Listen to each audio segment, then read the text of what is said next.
Ladies and gentlemen, can I please have your attention?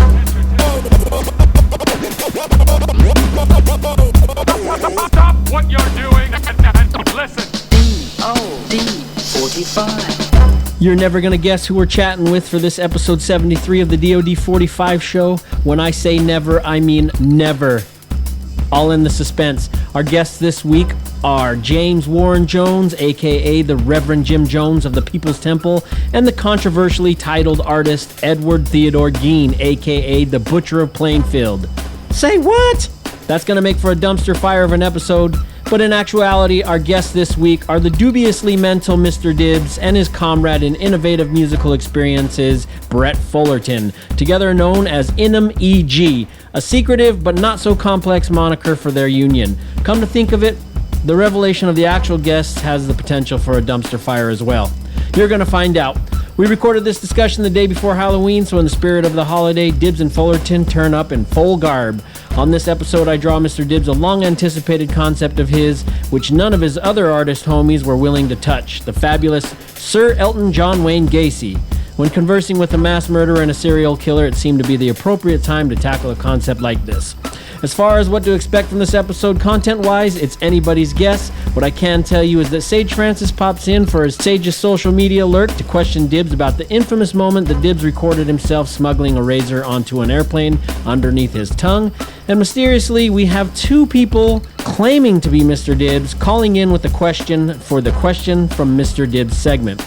We also have a great time hanging with these two, and it's not all nonsense. Our purpose is to promote the second 7-inch record of the 3-part series that I've done the cover art for. Limited pre-sales of this album, of which I cannot pronounce the name of, are now being taken. I've had the pleasure of hearing it, and it's as you'd expect, pure fire. And if I'm being honest, I'm quite happy with how the artwork turned out for the cover. Each album also comes with the second limited edition print that lines up with the print from album 1, and they'll unite with the third 7-inch record when it comes out. Like some Voltron shit right there. This is another fun one. We also managed to squeeze in some discussions about people like Dog the Bounty Hunter, Steven Seagal, Steven Tyler, Forrest Gump, Forrest Whitaker, George Clooney, Brett Favre, Bret Michaels, Brad Paisley, Brad Pitt, and Dibbs tells us a story about his shop teacher punching him in the face. Boom. Cellophane up your furniture, sharpen the knives, cue the security cams, and prep the fire extinguisher for this episode 73 of the DOD45 Show with Brett Fullerton, a.k.a. Ed Gein, and Mr. Dibbs, a.k.a. Jim Jones. Peace. DOD45. Oh, that's it. That's the music. That's the music that we hear. The theme music to the DOD45. Then that's the theme music that was made by our guest. By one of our guests today. So yeah, our guest today, greetings everybody, by the way. But our guest today is Mr. Dibbs and Brett Fullerton. And while we wait to dive into their antics, we'll go over a few things, tell a story or whatever else. So sit tight, people, and enjoy. Adrian, how are you? I am so good. Thank you for asking. Oh, look at that. I'm working on my acting skills. Was that pretty good? That was pretty good. So we're recording this the day before Halloween, for reference for people. Is there anything I was going to do a few before we get into a bunch of stuff? I just wanted to give a shout out to Strange Famous and Mopes for producing The Legend of Dead Brook. That's the tale of a trio of hapless investigators who discover that their town is inhabited by supernatural and satanic beings of all sorts. Beans. Mm-hmm. I hate satanic beans. Is that the video that just came out? So it's a bunch. So yeah. It with the backdrop, the drawing.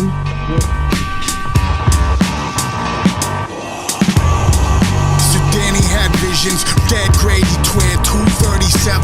Blood stopped to flood the floor by elevator door, wave crash, splash in the wall, and Jack Torrance, axe at the door, man, wood snap, cracking. Here's Johnny, the ghost of the overlook.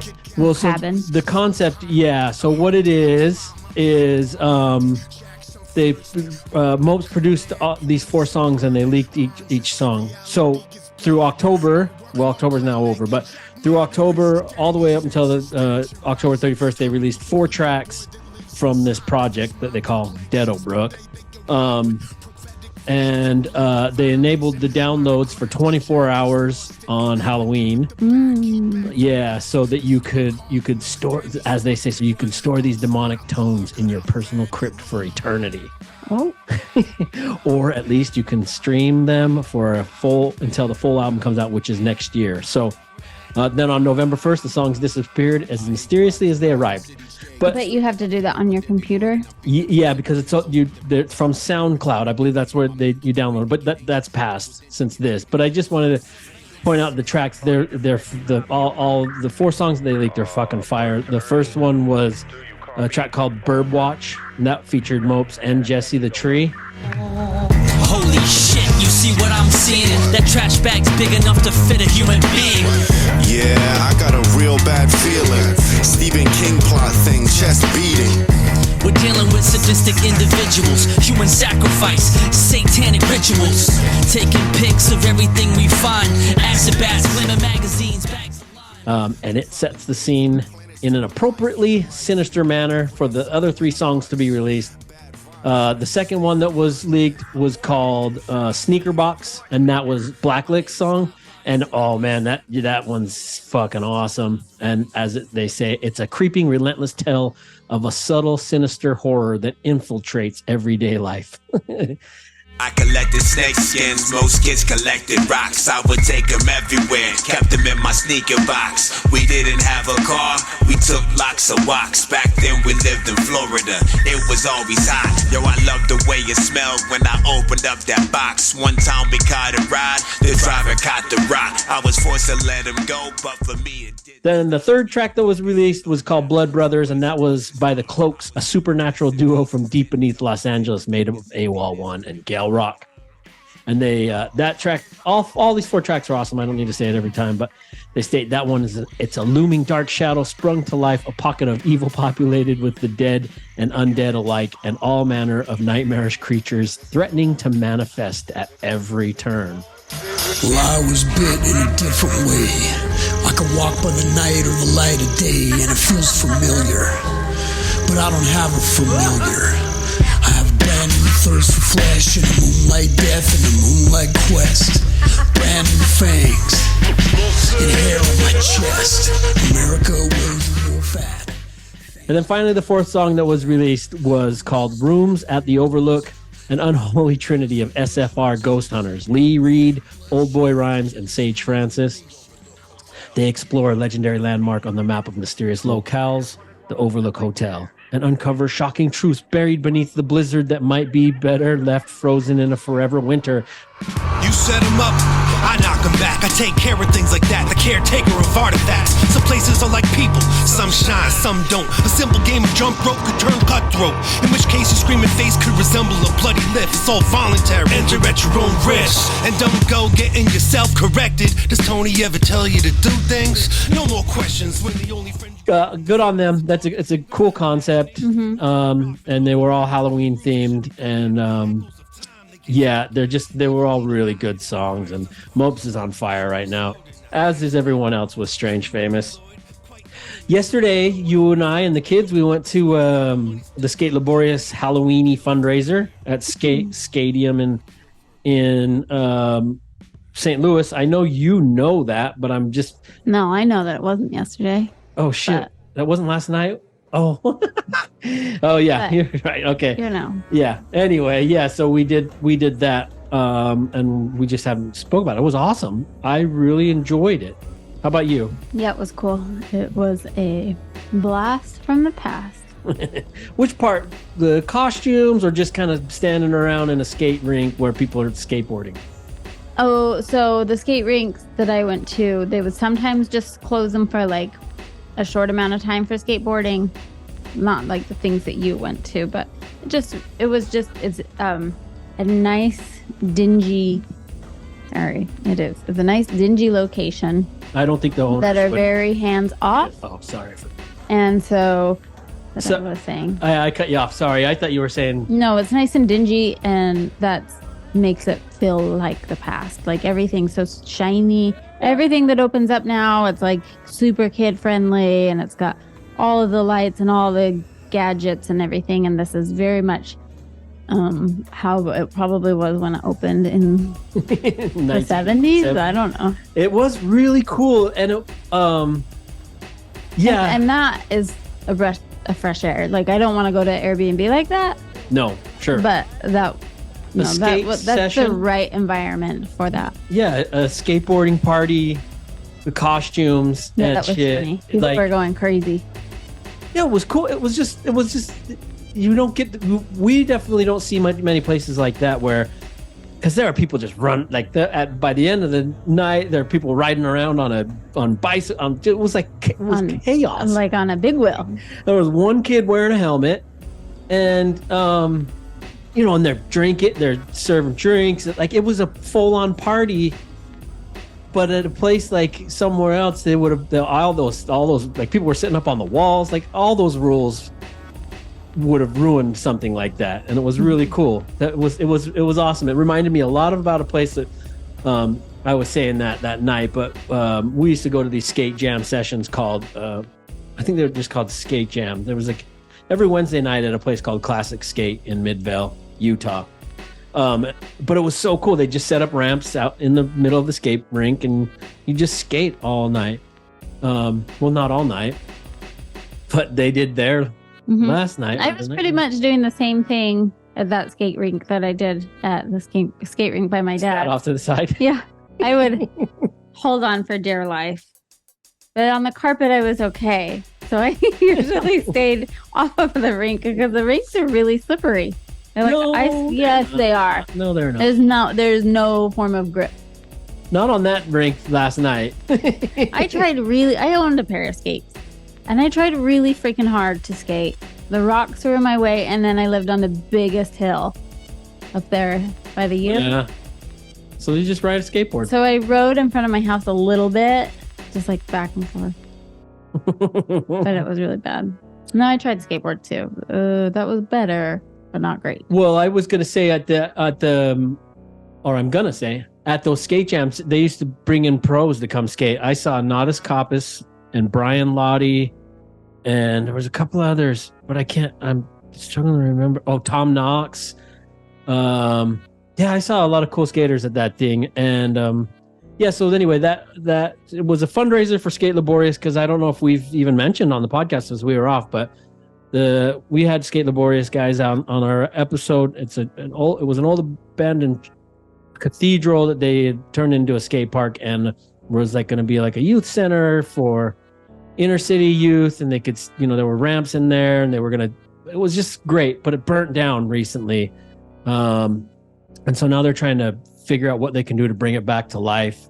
Still the exterior exists, but I mean, there was so much loss. The roof was the main. Yeah. And the roof was so cool. It was beautiful. So yeah, they're doing fundraisers and stuff. And that's what last night was. So we donated a basket of Art by Ty stuff and a few other things for the raffles. And yeah, it was just a real cool party. It reminded me also, I wanted to say, it also reminded me of this character that me and my real good friend Troy, we called the One Headlight Man. And this was when we were in you guys high school. I guess we weren't even in high school. We were in junior high school, and we were pulling an all-night skate session on the streets of Murray. So it was just him and I, and we were just skating around all night. We were going to do an all-nighter. And the outside, there's a neighborhood across where I grew up. There was another neighborhood that was across from our neighborhood, and between it was a busy a busy road. And we were just coming out of my neighborhood, and there was this other weird guy that lived on the other neighborhood, and he was slowly pulling out of the street, the neighborhood across the street, and his headlight was like dragging. It was like dangling, and it was dragging on the floor. And good to see you and Troy. And there was a big dent in the center of the bumper end of the car, and there were blood stains on the hood. And He was like He slow. probably hit a deer. Oh, well, I mean, this was probably at about 2 a.m., 2 or 3 a.m. And this guy was real weird. He was like the guy from the Burbs, you know, like it was just a weird dude. We knew him. He was much older than us. But so we like got real worried and kind of followed him down the street. There was a place called Mr. G's down the street. And he pulled into the Mr. G's and he was kind of fiddling around with that bumper. I don't know. You decided for certain thought that he killed somebody I have no idea. I don't think we snitched. Well, we may probably hit a deer. Like, think about it as an adult. Well, at It would have 3 in been the morning in this weird long car. Where did he hit a deer at? It's Utah. Okay. Well, listen, we were certain because he was being all shady. Anyway, from there on out, we called the guy One Headlight Man. Yeah. You guys just laughed for hours. We did, for sure. I had a lot of great laughs with Troy. I still do. You guys make up some weird things. One other quick thing about skateboarding, since we're on the topic with Skate Laborious, I watched Jason Lee's interview on the 9 Club with Chris Roberts. It's an older interview from like last year. I just recently watched that, I guess. Yeah, right when we got back from Skate Laborious, because I had so much nostalgia. You were so pissed that I made us leave. No, I've always said at the time when you're getting ready, when it's time to leave, I don't want to leave, but then I didn't pound that bad.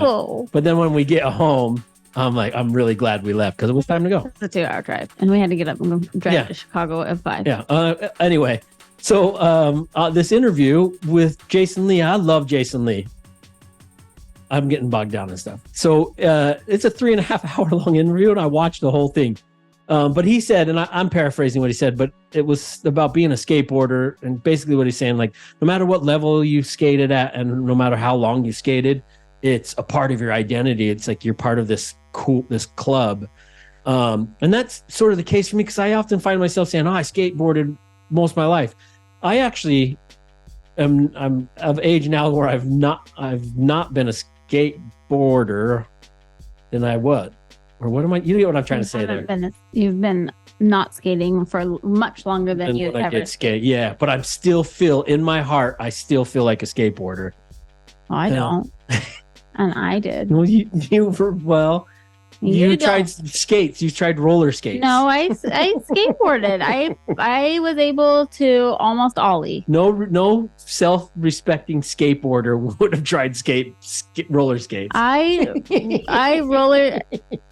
skate. That was when I was like 7. When I was 7. Those guys were going in between roller skates and skateboarders. Now times have changed. That was something else. It was your age. I know. No, I'm saying that was something else that was cool that Jason Lee was saying on an interview, that back in the day, vert riders, not roller blades. I know, but back in the day, vert skateboarders and street skateboarders, they never hung out. It wasn't cliques or anything. They just never really hung out. We would never hang out with the BMXers or the roller skaters. But nowadays, it's everyone kind of is happy to hang around, which is cool. But I did skateboard. That was my point. I did. Yeah.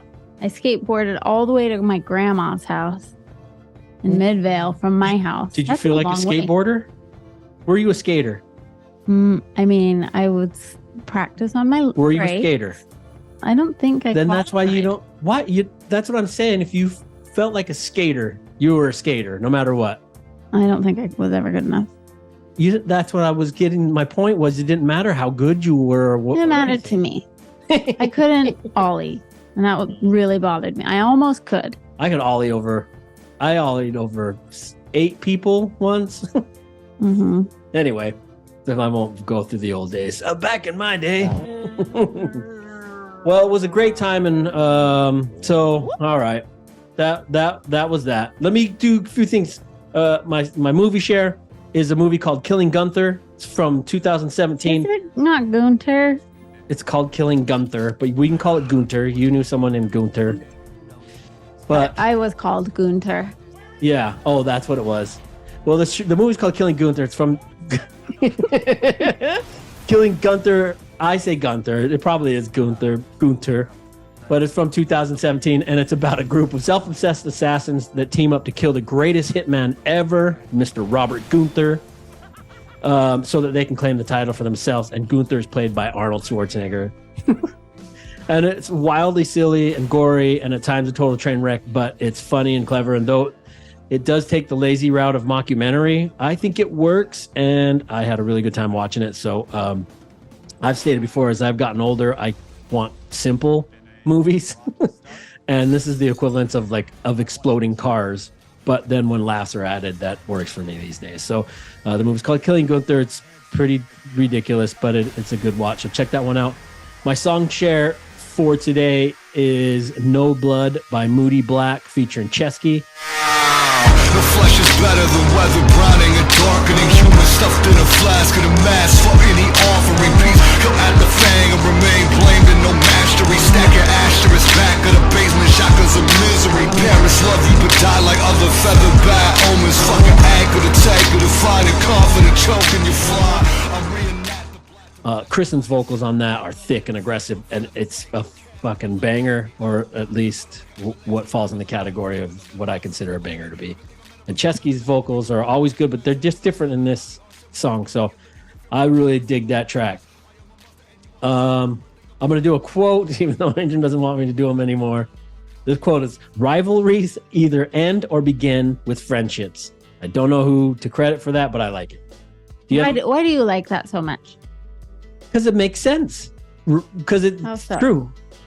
Did you hear what I said? Yes. Rivalries either begin or end in friendship. Yeah, because they do. No. Yes, that's true. It's so true.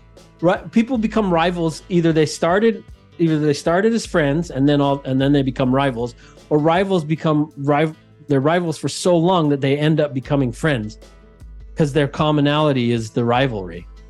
I don't know. I like use of word. I've always liked sentences that go well together, even if I stumble on them when I'm trying to say them. I don't know. I like them. You want me to get rid of that? I don't like quotes. Why not? You reading. I don't. Why don't you like quotes? I don't like reading. I feel like I'm in church when people are reading. What's wrong with church? You're asking me? No, I'm just kidding. All right, let's get into our guests real quick. Mr. Dibbs and Brett Fullerton, and I'll start with Brett. Brett Fullerton's, the way he says it is like an experimental electronic with hip hop sounds. He's got these two albums out called Baby Jesus Smokes Ports. That's Newports, that is. Volume 1 and Volume 2.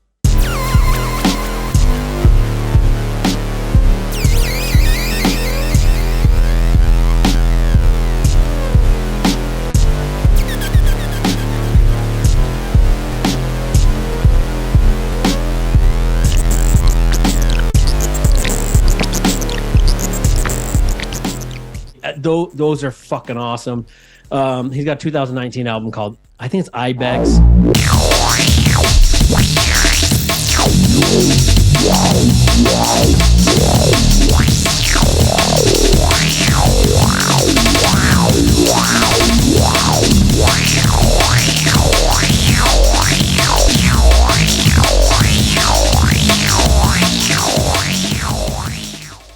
2022 album called The Narcissist. The delusion of always being entitled to adoration. Narcissists are incapable of forming any kind of normal relationship and will wreak havoc on partners' lives. A 2015 album called Welcome to My Nightmare.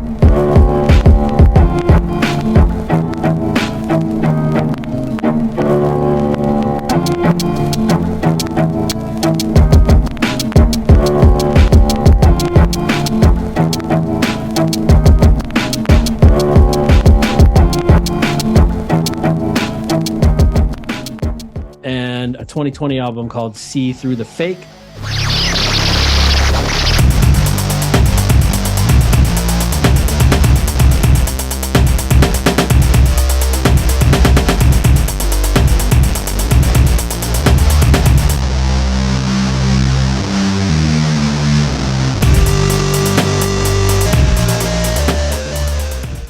All of those albums are awesome. there's just no, I'm no good with words, but I mean with adjectives, but that's what I can give you for those. He's got a few new singles out in 2023 called The Road Never Traveled, Environment, and Roots of Exposure. That Roots of Exposure single it's super aggressive and gritty. It's gritty sounding and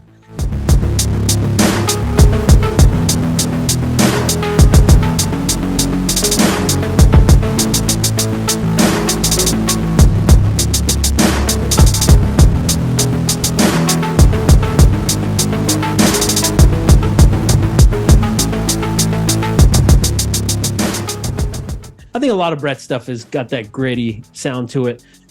We use Brett's music often as the intro or during our intros as the music bed. So you'll usually hear music played by Brett in the background here. I'm certain that's what's playing right now. And so that's Brett. Okay. Now here's Brad, the other half of this group that they call INIM E.G.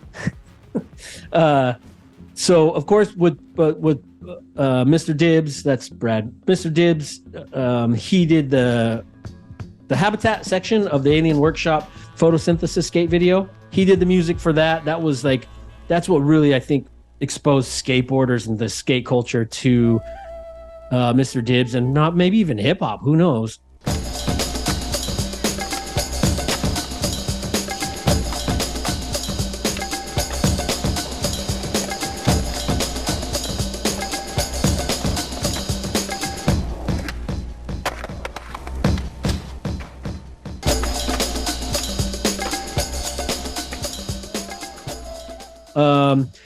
Dibbs was also on Sage Francis's "Kill Your Moms" from the Personal Journals album 2002.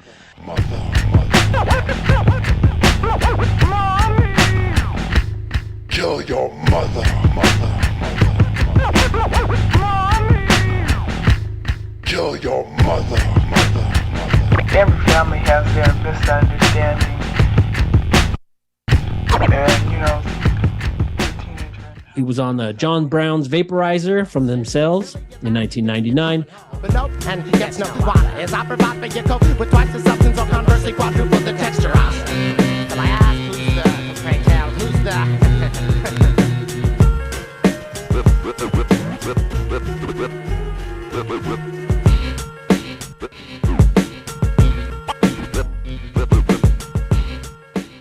He's also in on a track called Bronchial Cleansing.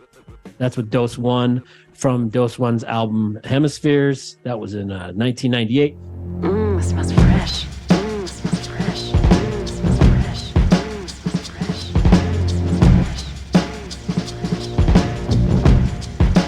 Dose 1.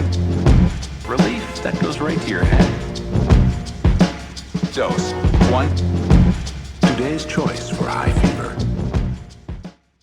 He did all the scratching on the Felt album that the Grouch produced, called A Tribute to Christina Ricci. That one's from 2002. He's got a little thing on Merce's album, and it's called Dibs Did This Shit. It's a little interlude in his album, The End of the Beginning, 2003.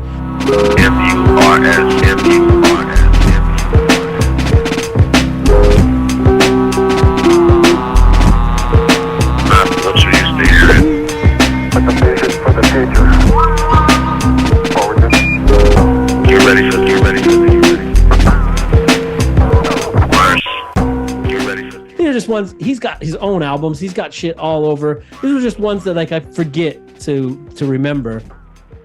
He's also did this Paper Cuts remix, the Reason for Lesions remix for Gym Class Heroes. Here comes another paper cut.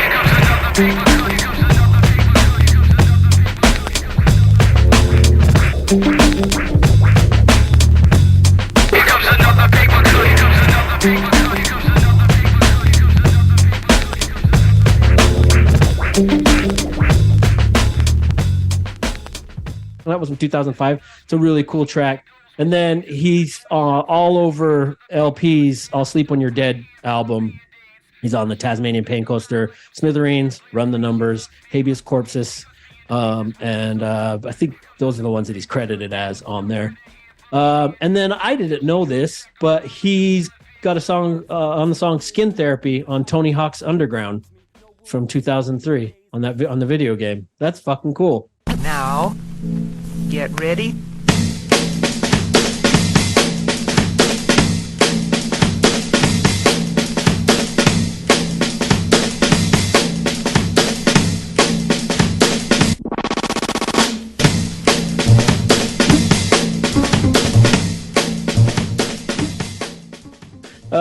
And then with the two of them together as INIM E.G, or I think they were just Brett Fullerton and Dibs, their album Everything Burns, Everybody Bleeds, that was from 2021.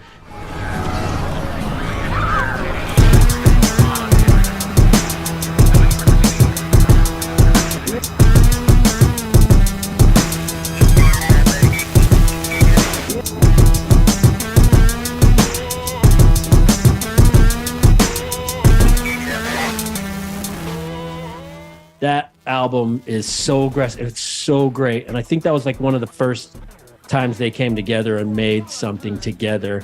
Check that album out. And then their last album, then their album Non Compos Mentis and Boulet de Plongeon. That's when they became INIM E.G. That's from 2022. The brain processes information electrically, and it operates within a certain band of frequency.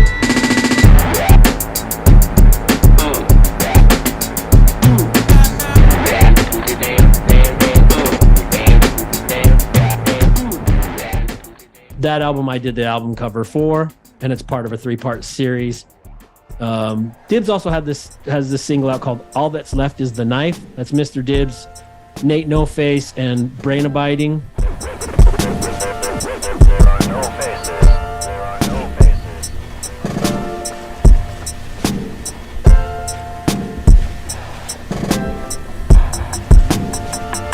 His aim was to wipe the mind clean, and then he would implant new messages. That was a 2023 single. But anyway, so the reason we're having them on, well, of course, also Dibs did the theme music for DOD45. And where'd my thing go? Are you looking for this? Yes. I'll hold it here. So this is the new album of which we're promoting on this episode. And we actually, when you're watching this episode, this should pre-ordering should be up right now. Side A of this album is called Folie à Deux, and side B is called Egregore. Who knows if that's how it's pronounced, but I bet neither one of them can pronounce it. So pronounce those titles. It doesn't even matter. Oh, Buck could tell us. Who? My bestie, Buck. Oh, why? Because she speaks. He speaks French. I mean, but well, so I based the concept of this album cover on the Netflix series Wormwood. Which is a docudrama based on the life of a scientist, Frank Olson, a real life person who worked for a secret government biological warfare program, and he jumped out of a hotel window and died while he was on some LSD that they were testing on soldiers. Did you quote jumps? Did you air quote jumped? I didn't quote air jumps. I was doing like. You didn't air quote. I may have. I don't know. Because they say he committed suicide, but it was a cover-up, and then they found out that that's what kind of broke. I never finished it. Did you finish that? Yeah. It's a good series. Check it out. It's really weird, and it's also kind of eye-opening about how shady the government is. Anyway, all right. And how society still sacrifices people. Nothing. Nolly and I were talking earlier conversation. Yes, Nolly and I were actually talking about did the pagans do anything bad? And I'm like, well, they sacrificed people. Yeah, but Barfly says they didn't. And then recently, I've just been thinking, sacrifices just changed. We just sacrifice government officials when they know too much. Yeah. That's not quite a sacrifice. Sure it is. Or we put someone in jail knowing they didn't do it. I know. All right. Well, whenever we speak with Dibs, it goes on for a while. So we should get into it. We're recording this a day before Halloween, so I'm sure they're in costume. They go as INIM E.G. I don't know if I have the liberties to tell you what that means. But in my head, I'm calling them Airbnb. Why? Because they're out in the air and it's Brad and Brett. Oh, okay. I just made that up. Okay, let's take a quick break and we'll be back with Airbnb. let me do not do that again. It's too late. Let's. Yo, what's up, everybody? Welcome to the DOD45. This is your man, AWOL1, and I'm here repping for my dude, Art by Ty. My man Ty is just ill with that pen. But yo, check it out. This is episode 73, the big 7, the medium-sized 3, with the legendary Mr. Dibbs. Man, this dude, he's so awesome. This guy is as real as they come. You know what I'm saying? I've been down with him since the days that he was doing the prank phone calls on tape. You know what I'm saying? With the bird scratches and, you know, pranking the veterinarians. And man, this dude. So Mr. Dibbs, he's in the house with Brett Fullerton. So check it out. Turn it up. Grab an ice cream, grab a beer, put on your favorite hat, and listen to this. DOD45. Ladies and gentlemen, can I please have your attention?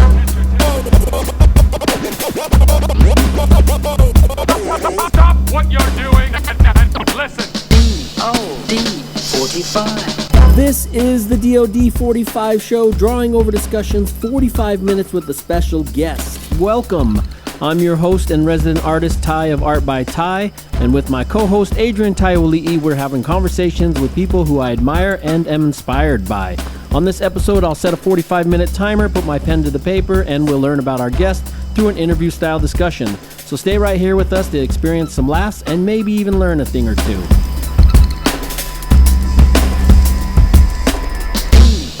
DOD45. Check it out. Oh my God. I introduced the wrong people. I thought we're sitting here with Ed Gein. Fucking you gotta remind me his name again. Elvis? No. The fucking cult leader dude. Oh, Marilyn Manson? Not No. Marilyn, the other Manson. No. Come on, help me out. The guy who did the painting? No, the one that gave that killed all of those Reverend James Jones. Reverend Jones. My tie. What I was just talking about it.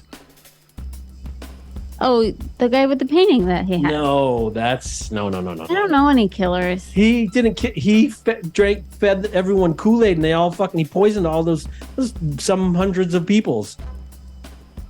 Is that why they say don't drink the Kool-Aid? That would be correct. Whoa. Edward, help him out. Come on, Ed Gein.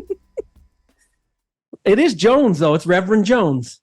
It's Jim Jones, yes. Jim Jones. What was I saying? I gotta look him up. John, Jimmy, Jeff, Jason. Reverend Jason Voorhees. Oh, but he kind of had an Elvis look. You guys look great. You know what my costume is? That's an awesome hoodie. Listen to Mr. Dibbs. He listens to Breakbeat Lou. Yeah. Oh, I gotta get a picture of that. Right off the fucking screen. That's fucking incredible. You guys look awesome. You need a... Hey, I don't know what you're fucking talking about looking awesome. This is how, when I'm having congregation, sir, this is how I dress. He was out back playing around making belts or something. So that's how he dresses too. I thought you had Laura's scrubs on. No, it's a reverend. No, stand up again. Back up. I can't go back too far because I'm naked from the waist down. Okay. Yeah. How did you do that? Look, he's How full did naked. You get that? There's no way you're naked under there. Did you go to a church and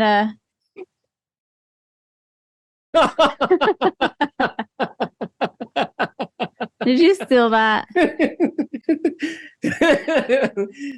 Welcome, you guys. Hey, have you guys been putting stuff in an envelope or stuff in CDs or not got to that yet? CDs? I'm sorry. Vinyl. Yeah. Yes. There it is, folks. The new album that as this is airing, they should be pre-ordering right now because this will be airing next Wednesday. So we're in the middle of pre-orders. By the time you're watching this, you're basically missing out. What are you thinking, Adrian? I'm thinking Ed Gein looks like such a cute old guy. I'm looking up pictures of him. Like, he would be somebody I'd be talking to at Lowe's. Well, and then later on, he'd be using your skull for a cereal bowl. Look in there, Adrian. Look at all that shit. Find the pictures of the shit from his house. Yeah. Oh, you know what? Do I have my aunt's book? Is it the couch covered in... There's couch, there's the lampshades, there's nipple belts, there's all kinds of nipple belts. He had his mom up in the refrigerator upstairs, right? I'm sure I mentioned it before, but my Aunt Jean, who is a big poet, she wrote a book called Dancing in Your Mother's Skin that was based on Ed Gein. A book of poetry? Yeah. She's like a famous poet. I need to read that book. Hey, you like Kool-Aid, Ty? I don't like Kool-Aid. Okay. Are you guys going to drink some Kool-Aid? Well, later on, no, don't worry about what I'm drinking, what Ed's drinking. Later on, he's going to, it's a Halloween concoction I made for him and myself. Okay. That's really all you need to know about it. I hope you can trust that coming from Jim Jones. I'm a man of the cloth. And on top of that, I sent you the recipe so Adrian could enjoy a glass too. I guess you didn't make her one. Let's flip that the other way. Send that recipe to Adrian so she can. I'll whip it right Where up. do you think I got the recipe from? All right, listen. Let's get into some questions real quick so that let's do that. The people who are listening, who aren't doing the watch version, which doesn't make much sense, but some people only listen to the episode, so. Maybe you should overdub little ink noises. For audible. You know, I got to tell you, just stop. Everybody stop and look at Ed. Just sitting there on the couch all sunk in. He looks like he just did some really bad shit. He looks satisfied. That's right. He looks like he ate human beings. Oh, did he eat too? He ate them? No, but the character Leatherface is loosely based on Ed Gein. I've never watched Anthony Perkins and Psycho and Buffalo Bill and Silence of the Lambs. You're like kind of the original cannibal guy. Oh, they're all based off Ed Gein? Yeah. Yeah, because the Texas Chainsaw Massacre is also different but just the Leatherface character. There hasn't been a real good Gein movie about Ed Gein. There's some like kind of cornbally ones that don't cut it. Some B Gein movies, if you would. Look at his face. He's not happy with the movies that have been released about him. Oh man, you do look so much like Ed Gein. He'll swear up and down that he doesn't. And I'll tell you. Well, it doesn't help that you're wearing that hat. You could also have a rifle. Hey, Ed, there's one right over there in the corner. Go get it. Seriously, there's one in the corner. Hey, and now guess who he looks like now? Wait for it. Well, I can't. Do you remember that movie, Red? Ew, I'm looking at his furniture. Oh, you did it! Look at who is he now? I don't know. Elmer Fudd? No. Yeah. I was gonna go with Lee Harvey Oswald if he had a flannel. Say wascally wabbit. That's a good point. Gein and Elmer Fudd in general, like the actual Ed Gein, kind of have a slight resemblance. I'm gonna start that as a rumor. I kind of pictured Elmer Fudd as being chunky, but I guess he wasn't. I think I'm going to start a rumor that Elmer Fudd is loosely based on Ed Gein also. Do you guys consider Ed Gein an artist? Ed Gein? That's so gross. Do I think he's an artist? Oh, because of the things that he's done. I mean, like I'm looking at this furniture. yeah, I'm I mean, like, oh, yeah. interesting. I mean, but people it's do the really- same thing with animals. You know, people have like big rugs in their houses of bears. Just because it's illegal doesn't mean it's not art. I mean, do you a banana taped on a wall is called art now? You know, so crazy stuff. it's kind of hard to make a lampshade, you know, or like all the curtains in my house are like belly skin. It's so gross. Sewed together. I mean, clearly the couch is made out of aged flesh. Yes, that is not microfiber. Well, hey, listen. Let me start with you over here, Mr. Jones. Oh, Would you rather drink the blood of Brad Paisley or Brad Pitt? Brad Pitt.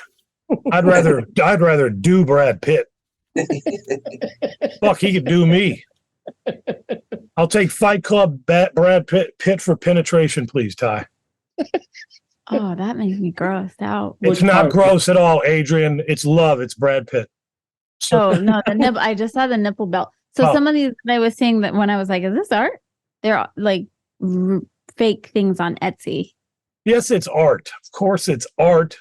Somebody paid how much for a banana duct taped on a wall, and they called that shit art. I just saw a guy making pottery, like a big, huge pot that was like the size of a room, and he was using his head to like mix the pottery, calling it art. Or the one where they have like a guy tied on a rope and they're dragging him around on the floor, and that's it, and that's art. And there's a bunch of stupid ass white people there clapping. I follow a potter that she uses her butt or her chest to make the pottery. But well, that's probably nothing about the pottery and more. No. Boobs. No, so she's actually a good potter. Like she spins that she's making these really good pots, and then while it's spinning, she just like sits up against it and makes a dent in it. And so they turn out like a cool. And how many followers does she have? A lot. Millions. Yeah. Hey, Ed. Yeah. Who would you rather? Who do you think would make a better Frankenstein? Brett Favre or Bret Michaels? Brett Favre. He looks like Frankenstein. Got a big square head. Brad, tell real quick while we're here, so we don't forget, so we don't overlook it.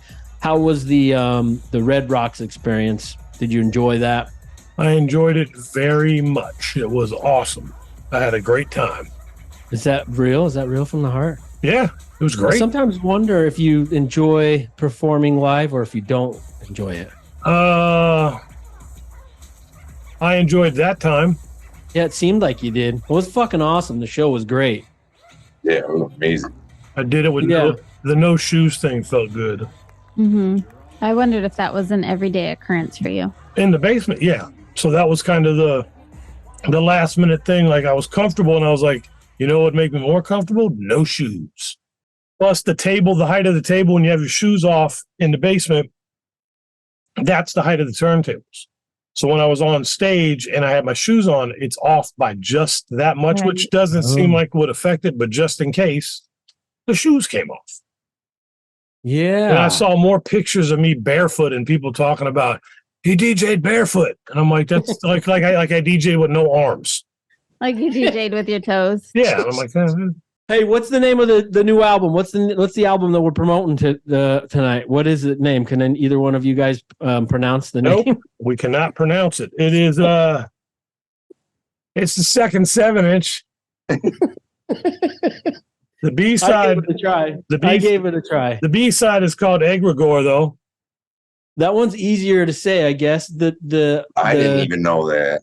Oh yeah, I didn't know the name of the song. Folie à deux. Folie à deux. Yeah. Well, I can't really pronounce the one side. Egregore I can pronounce.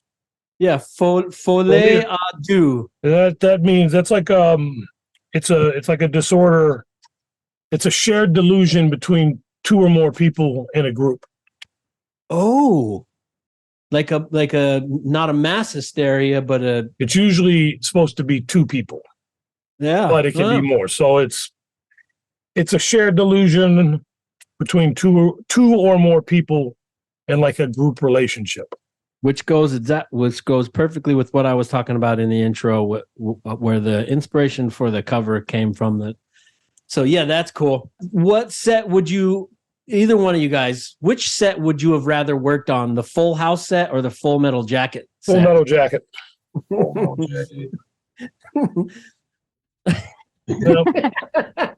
I don't. I've never seen it. That's Vincent Adrian. I know. Adrian's not in the movie. Adrian. Starting to sound like my mom. Come on, Adrian. Were either of you a rebel growing? Like, were you rebellious growing up? Who the fuck do you think you're talking to? Well, you never know. What would you? But wait, hold on. Dibs. Yes. I mean, Mr. Jones. Yes, ma'am. How may I help you, my child? You are very visually loud. Yes. Vocally, you are so quiet. I am going to give you a megaphone for the next time we're in the same room. Do you mean in person I'm quiet? Yes. I cannot hear you, and I have good hearing. So, I can see you in the classroom not being loud enough to annoy your teachers. What I made up for in what I lacked in volume, I made up for in violence. Were you? Did you cause a lot of shit in your classrooms? Yeah. So, here's the assignment, here's the chapter or whatever, and you got to do that, and then I'm done with that. And so now I'm bored. And that assignment's supposed to last you all week.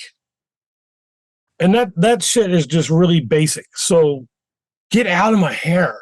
Just, it's really basic. And so I would be sitting there done. And then when they would be like, oh, and you read it and you're done. And yeah, I'm fucking done. Yes, I'm done. Sorry. I didn't mean to cuss. And then so you're in trouble for cussing. Or they would ask something and you'd answer the real answer, not the book answer. And then they'd get pissed. I spent a lot of time in the hall.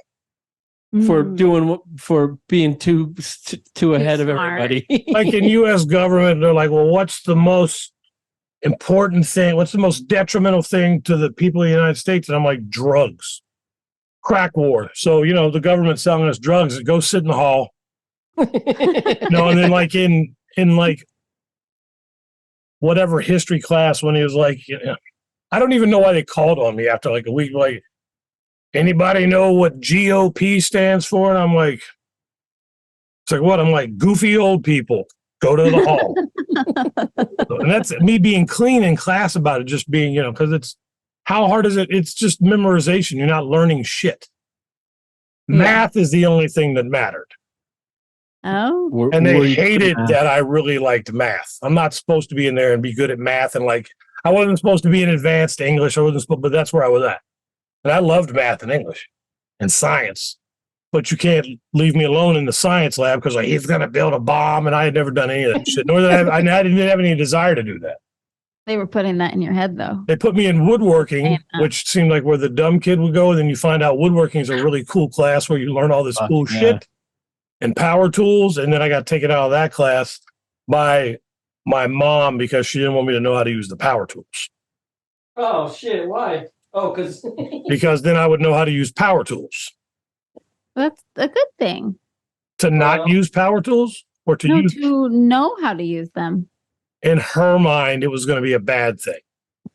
Because you would dismantle all of her electronics and yeah, I mean, there was part of that. Yeah, sound. I liked electronics, and so my grandpa had the wall full of ham radio shit, which was kind of standard back then, and I would be down there with that. And they had all the power tools and table saws and all that shit, and I just was not supposed to touch anything or learn any of it. So I only learned all that power tool shit since I started circuit bending. Wow. Why? That doesn't make sense to me. There's a whole bunch of weird shit like that. Well, why wouldn't they let you do that? I'm like, it wasn't it was my mom wouldn't let me do these things. Maybe she was afraid you would get hurt. Nah, this is an era when you fell off the bike, ripped your leg open, you went inside your mom, put that red iodine shit on there and said, go back outside and play. Yeah, go out and play. Quit fucking whining. You walked in and you only went in if there was blood or you couldn't move because it was broke. So you fucked yourself up. You came in and they said, how much does it hurt? Pretty bad. Let me see it. Go back to playing now. You didn't go inside. You went inside when the street light was coming on and when it was dinner time. They didn't want you in the fucking house. You went summertime. You went out at 8 in the morning and you didn't come back in unless it was to use the bathroom till like 5 something. Then you went back out till the light came on. Yeah, for sure. It must have been great. You didn't have to see these fucking kids at all. They're just outside. As long as they could hear you or yell your name and you could answer, you were good. Yeah. We just listened for the whistle and then we trooped home. Same, yeah. Was George Clooney hotter in ER or Three Kings? Well, I'll tell you what, ER, Three Kings, that's a pretty tough one, but you know what? I'm going to go Three Kings Clooney because he's a little more buff for the role. And, he's kind of puffed out soldier looking. ER, he's kind of soft. Listen. You gotta go with him in ER when he was young. Well, listen, Ed, let me say this. When he had young skin. He has A young lot of elasticity in there. Fair enough. I'll give you Yeah, that. he's got like tequila and shit. He's got owns a tequila company. His skin's probably horrible. Listen, Ed, I mean, I feel you on that, but I'm just saying you're thinking ER because he's tender and he's going to be like moist to the touch. And I want a dude that's just going to choke the shit out of me and slam me into the wall. Oh, what is that? What he did? The Jim I don't Jones? know if he does it or not, but he looks like he could in Three Kings. You know what I'm saying, Adrian? Do you remember that movie, Adrian? Three Kings? I am pretty sure I didn't watch it. Oh, it's got Ice Cube in You it. say I'm pretty sure, like you set it up like you're about to be like, yeah, I'm pretty sure I fucking loved it. You're like, I'm pretty sure this one time I did not watch it. Who else it's George Clooney. Oh, Matt what's his name? Yeah, Mark Wahlberg. Yeah. Nice. Hey, do you know his real name was Jeremy? No. Yeah, it's not. Oh. Oh, that would suck so bad. There's there's like a musician named Jim Jones. Yeah, so every time his name comes up, well, yeah, or maybe he's a basketball player. No, there's a lot of Jim Jones. That's a pretty common Jim name. Jones rapper. Yeah. Yeah, maybe that's what it is. That's Jim Jones, my neighbor across the street. Is he a reverend? He looks like Tattoo. Huh? He looks like Tattoo from Love Boat. Who, Jim Jones? Yeah. He's a bigger version of Tattoo. Yeah. Are there any secret projects in the works Yes. that are going to be talked about or not? Between me and Brett or in general? In general, between you guys or even on other projects or anything? I'll tell you. Yeah, but they're secret though. That's the thing. Okay, here, I'll tell you the secret stuff, but without telling you. Okay.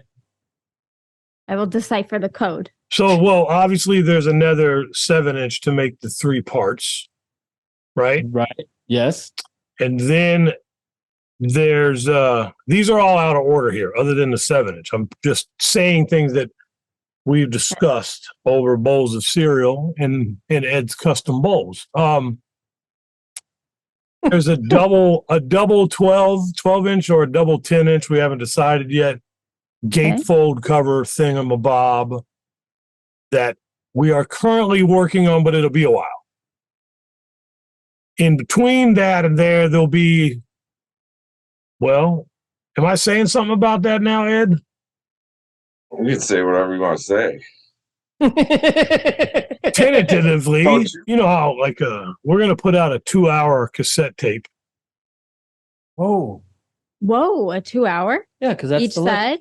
No, yeah, an hour side, 2 hours. So hour, one side is me and one side is Brett. Oh, that's fun. We will not reveal the title of that. Oh, and then fun. Also, this is just stating these are not in any particular they're not order. in a particular order. And then there's a lost record of mine that I've talked to you about already, Ty, and Brett, and Adrian. And you guys all know, and that's all I'm going to say about that. Yes, Adrian, you weren't there, but you were. Okay. I have such a bad memory. I can fill you in. And then I already forgot. and then the best out of all these things is something that we came up with. And you know what? We can't really tell you shit about it. It's going to be the Baby Jesus tapes will come out too, 3 and 4. Oh, good. We were talking about those in the intro.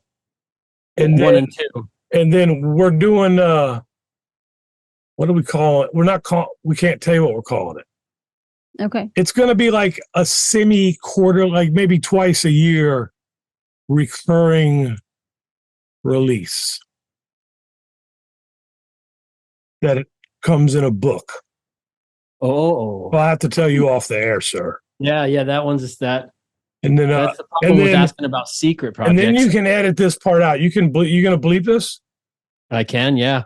Okay, when I say it, you got to bleep it. So after some thorough discussions back and forth between me and Eduardo there, we decided that we're going to do bleep that shit out. Okay. Like no, bleep that one out. Our version of bleep this out. Every time I say our version of okay.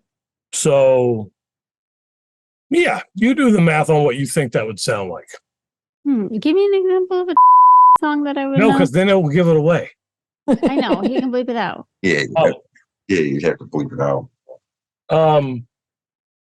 Okay, here. You got to bleep this out too because I don't know. I don't know genre. Because if you don't bleep this out, it sounds like we're shitting on everybody, and we are. Yeah, that's okay. It's gonna be fun. No, this will be fun because it'll be fun to bleep all these out. People will definitely be very curious of what the fuck's getting bleeped out. Okay, so this kind of it's not like you haven't heard before, and it's only a step away. But a particular song crawled up my ass, and then I showed it to Brett, and then we had the conversation like, yeah, fuck these dudes. Let's because other cats that do what we do, but I take that back. I take that statement back. Let's fuck those dudes. Nobody does what we do. Anyway, other producers and DJs that are floating around in the ether mess with the genre, bleep that out. And so we were like, and those dudes make a shit ton of money. We want to make some fucking money. That's always a good thing. So we don't have to change anything other than to bleep that out. So is it like bleeping out of that sentence?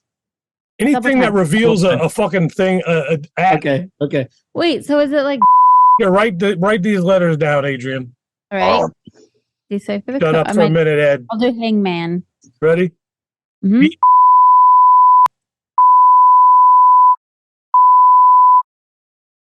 That's the song. You just YouTube search that song. Okay. Minus, again, you're going to be bleeping. Minus the fucking really weak, but like kind of the even the on there, we like that too. Mm. And what we make will be way better. I feel it's going to be more in your face. And basically, we're going to try to make you have a. There aren't going to be any. Because standardly, they'll go this long, then there's a. No, we want you to keep going during that part. Oh, that's good. So could I? I was. Oh, that one. Yeah, that one's on my playlist. Okay. Is this so? This is stuff that you guys have already made. No, we're working on all of those things. Okay. This one's in conversation. No, this one's underway too. The one the is being worked on currently too. We just don't want anyone to know anything about it. I love this. I do love this because when I just love like while people are listening, I just know even for myself, I'd fucking be pissed. I would want to know what is being said every time that bleep happens. Look, man, anything that alludes to Genre, you have to bleep it. Anything that leads to beep. Yep. Yeah, that's fun. But they'll know. They'll know when it happens because we're going to put it up and just. Yeah, no, I think it's fucking awesome. Yeah, except so you have to imagine like Brett's synth style stuff. You know, like this fucking doomy nipple belt shit that he does. You take that, and then you take all the grimy, I kind of want to murder you stuff I do, and the scratching, and then Brett's lampshade human shit, and put that together over.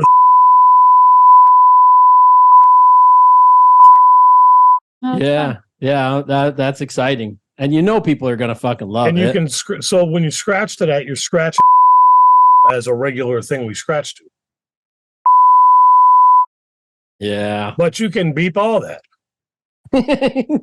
Well, at least they know something. There's something in the works that's exciting. They'll know when it happens. Hey, I know that you don't. Actually, before I ask this question, this is interesting. Very interesting. We have got a segment on the show called "A Question from Dibs," right? Yeah. I think we have a question from Dibs. All right. Give it up, Mr. Dibbs on the turntable. Listen to more of this. Hello, Dibs. It's Dibs. My question of the day is, why do we wipe our butt with paper?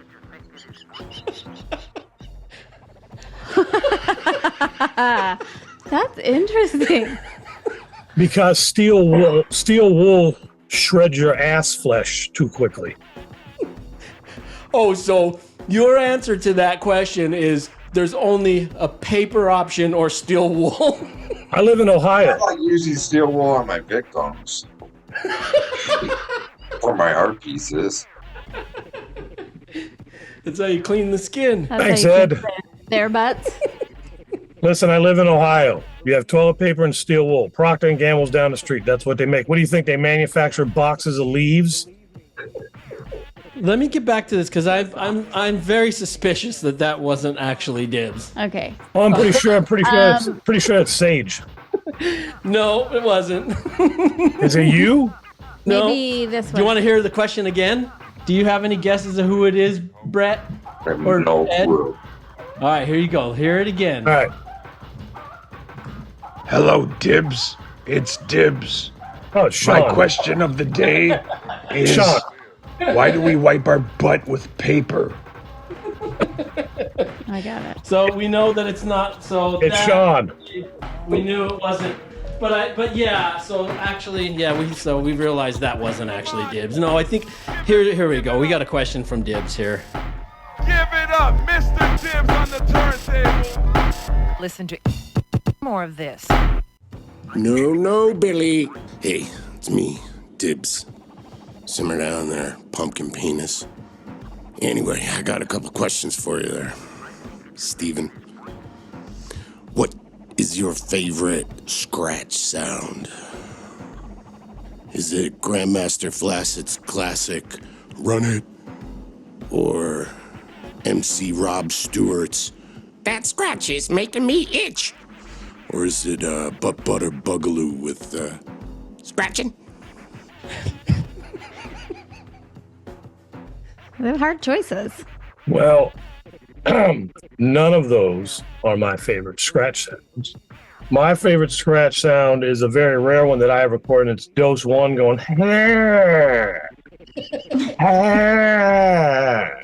This Dibs sent us 4 questions. Here, let's hear. I'm pretty sure that was Dibs, though. Sorry, gotta clear my throat. Here we go. Okay, calm down there, Colin. Who's your favorite member of the Lil Ghetto Boys? I don't even know what that is. He's got you down, I think. I don't think I do. Well, it's Dibs. He's got on the Dibs brainwave. Well, he said Lil Ghetto Boys. I thought that was a different group or something than the Ghetto Boys. I don't know either. I don't know. I have no If it was idea. the Ghetto Boys, it's Scarface. But he said Little Ghetto Boys, like it should be some other alternate group. Yeah, but if it's a Lil Ghetto Boys, then that would have been Bushwick. Or Little. You've given us the two answers. I know this Dibbs sent in 4. Let's hear another Dibbs question from Dibbs. Okay. Okay, last one there, Timberly. It's a fuck, marry, kill. Edgar Winter, Heather B, Shorty Shitstain. Fuck, marry, kill. I'm gonna fuck Shorty Shitstain. I'm gonna kill Heather B, and I'm gonna marry Edgar Winter because I always wanted to have a child with the complexion of Edgar Winter. I can make one for you. Well, then I guess the question is null and void because Edward's got it under control for me. I appreciate that, Ed. All right, later there, gerbil genitals. Oh, that was it. That was just his goodbye, gerbil genitals. There you go. We had some Dibbs questions, and that second Dibbs sounded an awful lot like Dose 1. I'm suspect of either one of those were actually Mr. Dibbs. I would like to know, sir, have you ever had anybody on your show so in touch with the Lord and with this powerful of a fucking haircut? Actually, yes. Who? Your cowlicks. I'll bleep this one, but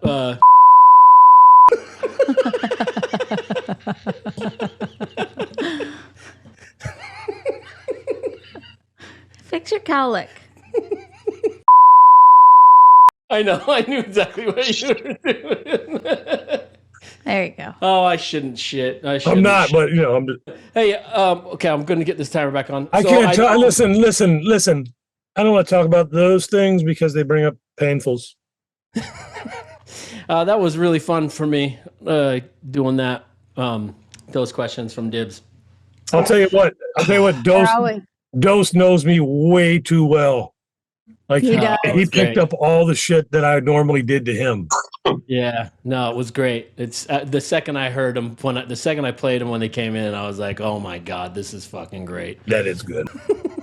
We still didn't figure out if Brett was a naughty one. A rebel? Yeah. Me? No. At least not the teachers. Were you a rule follower? My mom was a teacher, so I had to respect teachers. Otherwise, her and my dad would probably kill me. I was really disrespectful to a principal one time. One time. That's nice. I mean, not nice, but okay. Well, my principal choke fucking slammed me once. My woodworking teacher punched me square in the face, and I got suspended. That's why you and sent to another school.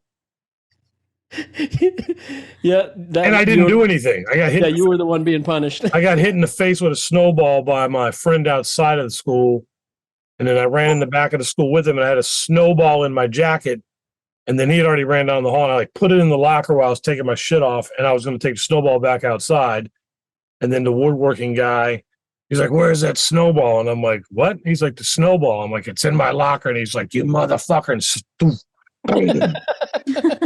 so you got suspended because your head ran into his fist. I left and went home. Like, man, he fucking punched me in the face. And then my mom came home from work, and I just sat downstairs, and she never looked. Like, she was looking for me, but didn't know to look on the couch downstairs. And then when they came back and got off work, they're like, "So what happened at school?" And I told them. And then my mom didn't believe me. However, my dad did, and we went to the school then I was suspended from that school till there was a meeting. At the meeting, they showed up with a bunch of attorneys because they thought we were going to sue the school and win because he fucking punched me in the face. And all the kids in the hallway saw it, so it wasn't like I was making it up. And instead, my mom was like, "No, we don't need to do any of that. And Brad, we'll send him to and then they sent me to another school. Like, I went from Forest Park High School, got sent to Green Hills High School, then got in a fight over there, and then went to jail to kid jail, to kid prison. Oh, you did. See, I would have taken that teacher back to his woodworking shop and showed him how to use those tools and make them into a table. Remember, they never showed me how to use the tools. Yeah, you didn't get that far. No, I would have made him into a table. And then the next, well, we know that. And then the next year, that was my woodworking teacher. And then he was what? He was actually really cool to me. He apologized. He's like, so I was having a bad day. I'm like, you punched me in the fucking face. He's like, you don't have to do any work in this class, you know. But then I had better shit to do. I had met this dude named Ed Gein. He told me about some other woodworking and some kind of taxidermy, high-end taxidermy he knew about. We started hanging out then. Did I ever tell you about how Brett and Ed Gein are actually related? Well, no. Yeah, so, Brett's family's from Michigan, and the Geins are from Plainfield, Wisconsin. And so originally there was the tie-in, there was Fullertons, and Bernice Gein is Ed Gein's mom, and she was married to, like, Brett's great, whatever down the line dude you say. And then when he passed away of questionable circumstances, the rest of the Fullerton family bounced to Michigan, and it was just Bernice and Ed were left behind. And so that's how you have the Fullertons here and the Geins there. Ask him. Somehow, didn't they move to Texas? No. Oh, really? Nope. Plainfield, Wisconsin. Why is it the Texas? Yeah, that's why I said it was loosely, just Leatherface was based on that. Adrian. So, Ed, did you want to explain? Can you confirm or deny that for Mr. Ty and Miss Adrian here? I wouldn't know. I've moved all around. You moved on? All around. I said all around. I moved on. All my art from Wisconsin to Texas and Michigan. Oh, okay. Is that sometime after the battle for Toledo? Hey, you guys lost. Yeah, we did. Yeah, now look at you guys talking history. Fourth grade history. They don't talk, they don't really talk about that in Ohio and Michigan. Like, you guys know that shit, and they kind of keep it from us, like we're gonna get back at it or something. Like, tell you what, we know we lucked out on that. You guys got Toledo. Yeah, I don't even know, dude. Is that all that fight was about? Who got to have that patch of land? I guess, and then we got the UP out of the deal. And then we got Toledo, and then that shit in between is just an empty field with a bridge over it or some shit. It's a body jump. Okay, listen. How I know you don't like rappers on your beats, but is there anyone you'd make exception for? You guys froze. No, we didn't. Who are you talking to? Either one of you. Oh, well, Ed can go. There's nobody. Let me tell you a story. I mean, there's a possible, like, I could count on one hand, maybe. I mean, there's sure there are people I would, but let me tell you a story about a friend of Brett's. In fact, he most recently had made a delicious beat, and he served it to said people. And then when it came out and was released, they had taken the drums out of it. Oh my God. And so there is another reason why that will never happen. On top of the other 40 reasons I already have, there's another one. You're not getting any stems. You're not mixing it. You're not controlling any of that shit. I do it all, or nothing happens. And because of that, that will never happen. Like, a rapper's never going to be like, yeah, Brett, you mix it. You control, it's your project, bro. Nope. Even if it is his project. Nope. No. Like, no, I need to make my vocals louder. Everything. Me.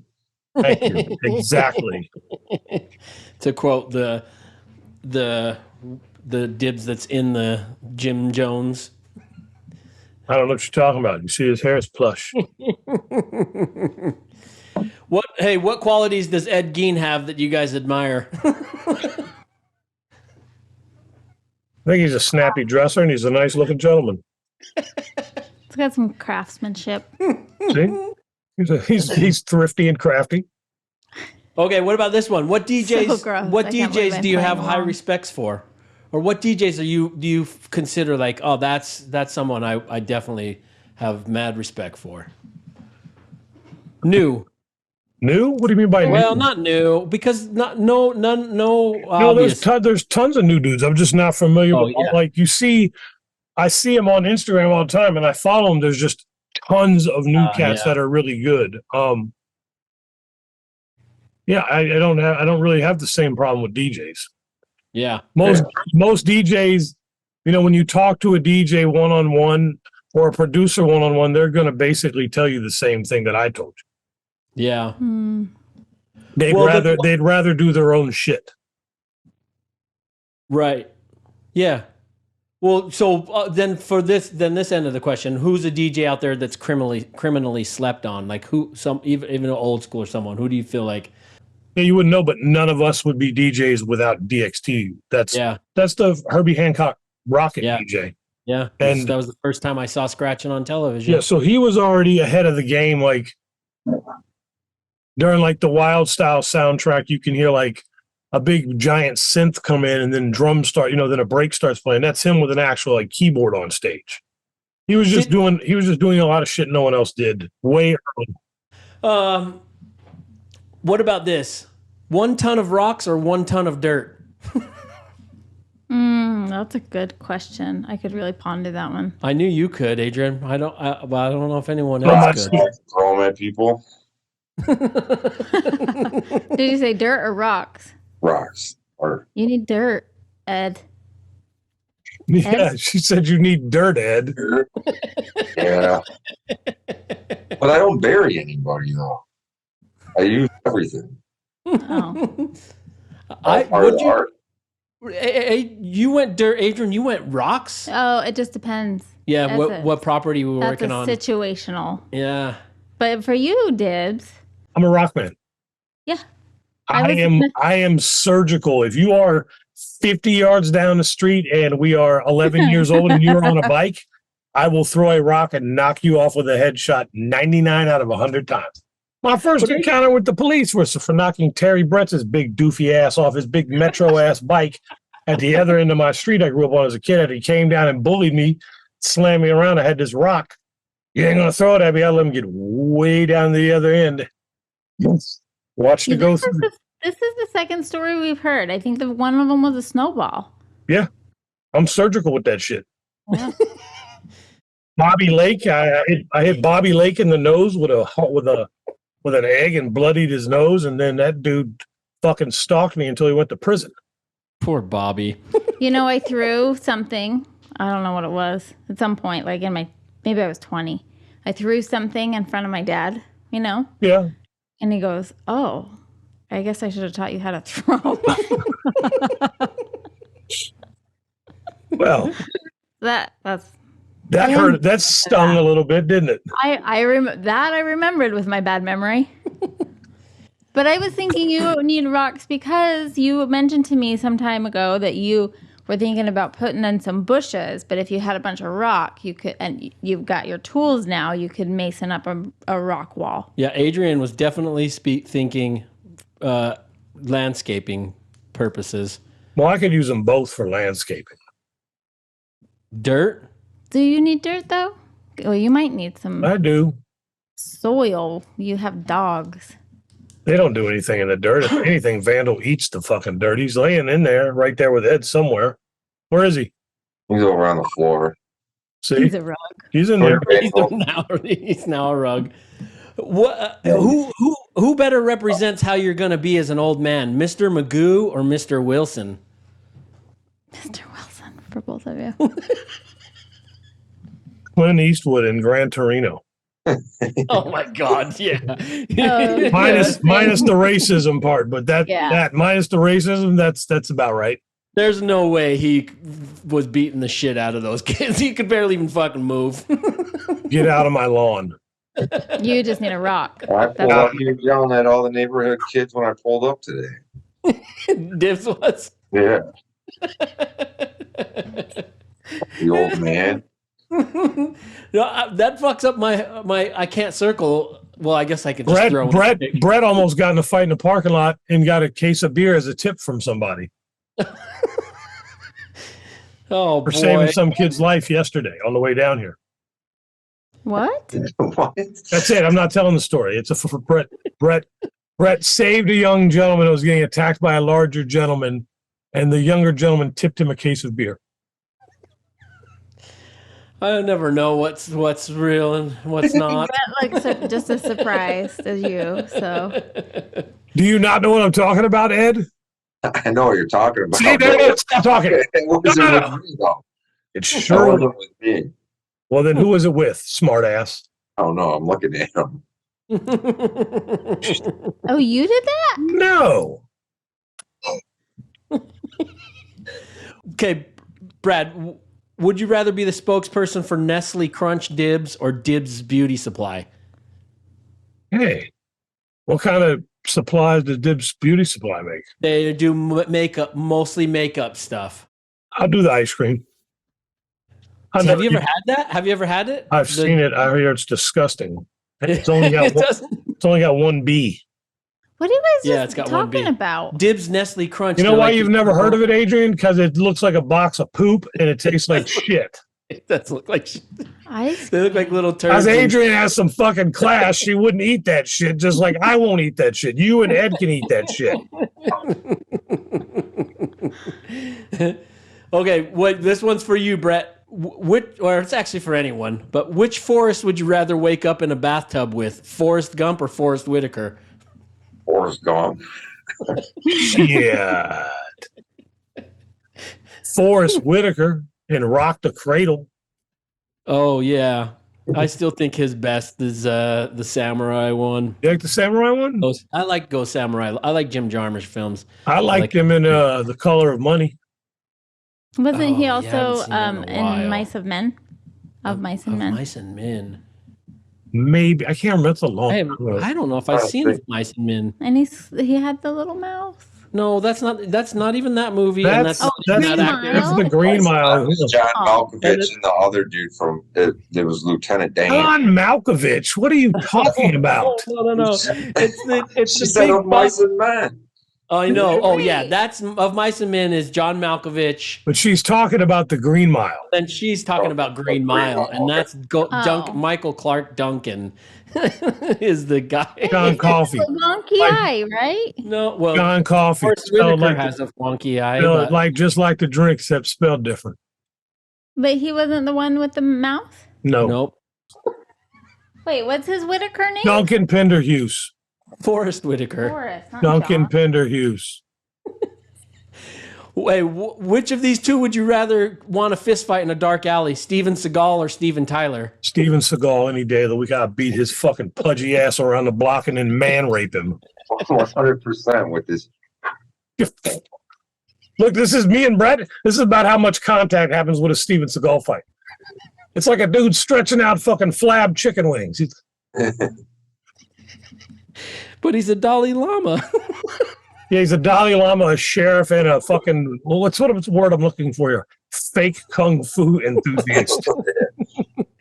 See those videos where he's in Japan and they're like all those people around, they're on the mats, and those guys are just letting him throw them all around. He's throwing them miles away. He showed up at a friend of mine's gym in Dubois. And there's pictures online. I'm like, dude, did Steven Seagal come to your gym? And he's like, yeah. I'm like, what was he there for? He's like, just to be Steven Seagal. You just stopped in. I'm like, and like, you didn't like fight him or clown him? He's like, no, once he's there, you're like, oh shit, it's Steven Seagal. Even though all you want to do is laugh when he's there, you like got to get the picture. Yeah, you got to let him throw you across the room because then that's better than exposing him. Yeah. It is. I think that's what happens when people get around Trump. They just want to get their picture with him. I want to fucking thumb wrestle Trump. Bum wrestle? Thumb wrestle. His little hands. Yeah. He's so fast. I can hold his whole fucking both his hands in one of my hands. Oh, here, I got a few more. This timer went off. Then we got to go to the what are they called? Social media alert. No. Oh, yeah. Let's do a social media alert real quick from brought to us by Strange Famous Okay. Records.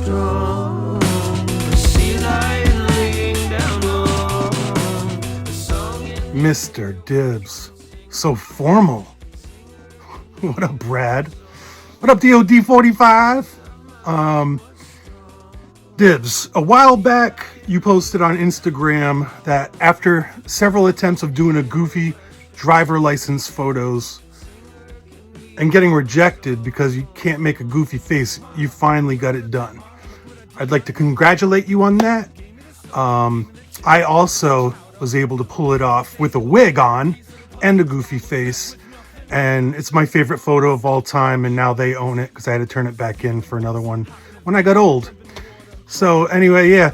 Oh, also you talked about, and this was a long time ago, you traveled on a plane and you smuggled a razor under your tongue and you showed how to do it. And when I saw that video, I was like, oh, this isn't going to last. This isn't going to last online and you're going to get in trouble. But you didn't. You got away with that too. So what else have you done that surprises you that you pulled it off and keep it, don't implicate yourself, obviously. What legal thing did you have several attempts at and then it finally worked out, as stupid as it was, and you won? Love you, man. Strange Famous out.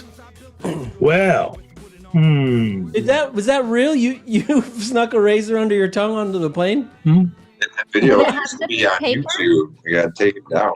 Yeah, the company that ran so it was me on the way to go judge a Scribble Jam battle in like Denver. And so first I drove to the airport drunk, and then I went through security drunk with a razor blade in my mouth under my tongue. Is this pre? It's right after, it's post 9/11. Whoa. And then I left the camcorder in the security thing. Like I'm holding it in my hand all the way up to the point where I have to put it in the bin. I left it on record. And so you see the camera go through the whole machine and everything. And it comes out and I'm standing there waiting on it.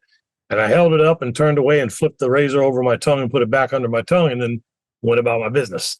So you weren't doing anything with the razor. You were just doing I could do it thing. Yeah. Yeah. But what if you cut your tongue? Why didn't I cut my tongue? No, what if you would have cut your tongue? I wouldn't. I know how to hold it in my mouth. You've never seen someone poof a razor out of their mouth? No. They put it back in your mouth.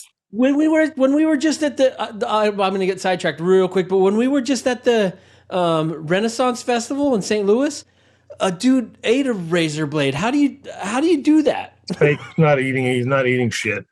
Oh. Or they do it with the string. That means it's jewelry and not a razor blade. Oh, he took one of those double-sided razor blades. Oh yeah, and that actually, it's absolutely real if you saw it in his hand, right? I don't know. That's true. I didn't. Yeah, I mean, it looked you ever like seen the magician string shit that's invisible? So yeah. that trick, as far as I know, those are more like jewelry, and then it looks real. But either way, you've got to swallow them and hold them down, and then you pull them back out with the string. Oh, geez. But they're not razor sharp. Oh, no, he took paper. He took the razor and went... Oh, my fucking God. You want me to cut a piece of paper with something that doesn't look like it'll cut a piece of paper? It might satisfy me. Like a butter knife. A butter knife will cut paper. Oh, damn it. Like the dude's like, I want you to see this piece of paper. You see how it's basically steel, right? Now I'm going to take this fucking super sharp razor and cut this steel paper with it. It's a fucking butter knife and a piece of wood. I thought for sure he was going to choke on this razor blade. Well, something I did other than those things that I probably won't get in trouble for. Yeah. Yeah. I mean, I got a couple that are, they're not really as funny as well, maybe they are. So, yeah, I guess this is okay. So, I'm going to say I was drunk. So I'm trying to remember if I drank then or not. It's kind of on the line, so I'm not sure. But I used to go with my side kid, Hawk, and we would go to Party City, and we would buy about 30 helium balloons. And we found out that you could get like the weather balloons. Right? Oh. You could buy those on Amazon. You can take them over there, fill them up. And then Laura had bought us those soldiers that you pull and they have a light on them and you throw them in the air and they parachute down like from your deck. Mm-hmm. We took the parachutes off and the legs off, and then we tied them to the weather balloons and like duct taped them on there and then flipped the lights on like 20 of them. And then you had like 8 weather balloons and let them go into the sky. And the third time we did it, it got on the news as there was a UFO crossing Cincinnati. So there was that. And then once it got on the news, Ray shut it down pretty quick. She's like, because it was keeping us out of trouble when we were alone at the house and she was at work. And she was like, you guys bought more balloons? Yeah. And she'd keep bringing home those dollar store soldiers. And finally, it got on the news as the UFOs. Then when I sobered up, I graduated to affixing baby heads to mailbox, like where you get your newspaper out of. Mm-hmm. And then they didn't. That's why I always asked Ed about epoxy, because eventually people would get them off. They would only sit there like a week, and I wanted them to be there kind of permanently. In it or on it? No, just like stuck on a bench, just sitting there. Okay. But I think probably my favorite thing was I would go to Kroger and smuggle in my own greeting cards. Oh yeah, that's and good. It would be like, hey, you turned 18, get the fuck out of my house now, motherfucker. And you put them in there. That made the news too. That's good. If it made the news, you won. And then like when people were running for election, they leave those signs, the signs everywhere. Yeah. You just take all the signs you want and you roll them out with roller paint and then you redo them. And so me and Ray would spend many a drunken night on my behalf putting dongs and balls, graffiti, and there's like dicks everywhere. And then we take them to the busy intersections where all the political ones were. I think the crowning jewels of George Michaels with a dong aimed at his face and him flipping off the traffic. We put it right on the corner of Glenway and Quickship. Well, can't they do charge you with a hate crime now if you damage a political sign or some shit? Yeah, they're going to catch the guy that put a dick on a political sign. Well, not now. I'm just saying. I thought I think that's Ty. It's fucking illegal. So it's got to, hey, why don't I just go put dicks on a legal wall, Ty? Because it's not fun if it's on a fucking legal wall. Hey, you want to put a dick sticker on Ty's car? He's going to let me know. I want to put it on the cop car because it's illegal. I know everybody does it, but when I was doing tattoos, I would draw a little dick in the tattoo that I knew I was going to fill it in with black. But what I didn't know back then is those still show up. I have like 6 on me. So Jason was my tattoo artist for the longest time before he passed, and he would tell me, he's like, I'm hiding a dick in there. And I would never believe him. And then maybe a year or 2 before he passed, he's like, did you ever find those dicks? And I'm like, oh, I thought you were kidding. He's like, no. And I started looking in the mirror, and sure enough, the dicks revealed themselves. Yeah, there's literally like a fucking pink dildo up here. You're like the Little Mermaid cover. Yeah, it's actually it's Satan riding a farting and fire breathing chihuahua, and Satan has a trident. In the middle of the trident is a pink vibrator. And then there's like there's one right there I can't really cock my arm that way, but if you look at the nose of the skull there, mm-hmm. Balls, penis. I don't know how I didn't see that one when he did it, but. All right, let me hit you with these few questions, and we're going to go to the dish. What's the dish? Yeah, let me know before you get the dish so I can get Ed a drink. I will. Are you thirsty? Yeah, Ed's probably. thirsty. Ed's probably thirsty. Who wins in an arm wrestle between Dwayne Chapman and Dwayne Roberts? Look at Ed back there. That's for Ed. I have no clue who either one of those people are. Dwayne Johnson. Who did I say? Dwayne Chapman? I don't know. Dwayne Chapman. I meant Dwayne Johnson or Dwayne. What now? What the fuck is his name? The Rock, Dwayne Johnson. Yeah, and then the bounty hunter, Dwayne Roberts. Oh, dog. Yeah, dog. The Rock. Dwayne Johnson. Dwayne's shaped like a top. Like he's like a real big up top, and he only shows up for curl days. Oh boy, when's the third album? I know you were briefly talking about. Do you have any idea that the third album to this triptych EP of 7 inches? We're turning it in like a week. It's already, you guys, all the music's No, pretty much. it'll be done like a week or so. Okay. Yeah. So that'll be coming out fairly soon after this one, or a long time, or pretty soon. Okay. What useless fact do either of you have that you like to share with others as a flex? When you eat the Halloween Whopper at Burger King that has the black bun, you shit green for a week. There's two things about that I didn't know there was a Halloween Whopper.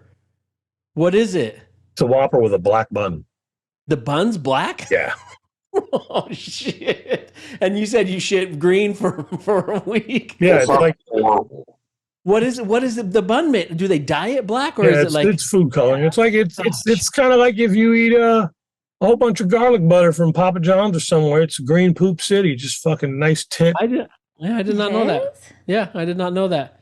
The only change in color in poop for me is the beets. Yeah, the beets are horrifying because for a time you drink like beet juice and take a shit, you think you just blew out your entire ass chamber. Yeah.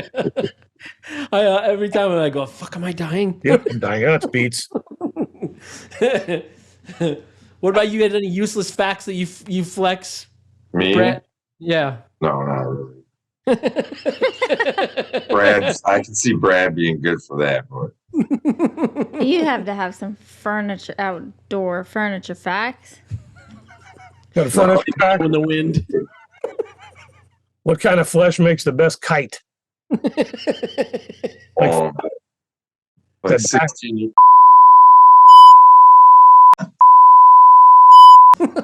Oh shit! Oh. No, that's. What are you saying? Beep. Yeah, that's not gonna fly. You gotta self-edit yourself. Anywhere between like 25, and then it just starts getting rough after that. The skin. Yeah. Then you gotta Best make park benches out of around that time too, because yeah. Then you gotta take the flesh off the back of the knee, and that doesn't last very long. Oh man, this is all in celebration of Halloween. Halloween that was last week. All right, final one before we go to the dish, and it'll give you time to get yourselves your part to take part. Okay, go. Is there anything that really annoys you? Rappers. I'm going to get the drinks. I'll be back. What about you, Brett? That really annoys me. Something that's unbearably annoying. Ex-girlfriend's named Jessica. Do you want me to bleep that? No. Put that right out. 100%. All right. Well, while he's getting you a drink, let's not leave you hanging. What's the best? What was the last movie you watched? Last movie I watched, Old Dads. Was just that good? came out. Yeah, we just started to watch that. Was it good? Brad told me to watch it. Yeah, it was good. Yeah. Who we did? You and I. We just started it, and then we got a phone call or something. Oh, you know what's funny?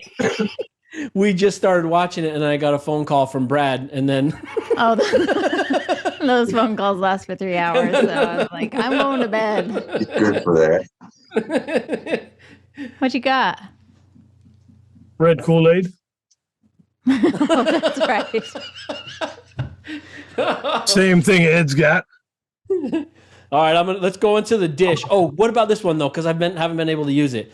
Sean Diddy or Sean Puffy? Which has a better ring to it? Sean Diddy or Sean Puffy? Yeah. Who gives a fuck? Who gives a fucking puff? What about Puffy Diddy? Puff Diddy, or was that Puffy what it was? Diddy. And I don't know if I've ever got to ask you guys this. If you were, who would you rather be in a panic room with, Kanye West or Kid Rock? Wow. Fuck Jesus. That would be the worst. That would be horrible. Either one of them. I can't. I'd kill myself. I'm not answering that question. And Kanye in there whining like a little baby and Kid Rock screaming. The panic room with one of them sounds worse than the fucking thing you're running from. Right. Not a panic room. No, not a panic room. Did I say panic room? An escape room. Escape room. Those are like a game, like you go. Oh, if we were in a game, it wouldn't matter. I'm going to kill either one of them immediately and escape. And if I do it with Ed, then we can just use their bones to get out. That would be worth a lot too. Have either one of you guys ever done that? I can't imagine, but have you ever done an escape room? I have. Oh, okay. You haven't? I actually kind of enjoyed it. I don't know how people figure that shit out, but I thought it was funny. You watch everybody else run around like a fucking moron, then you stand there. It's usually pretty fucking simple. Ours was not simple. Hello, was. Have you guys seen the video of that guy that goes around the panic or those escape rooms?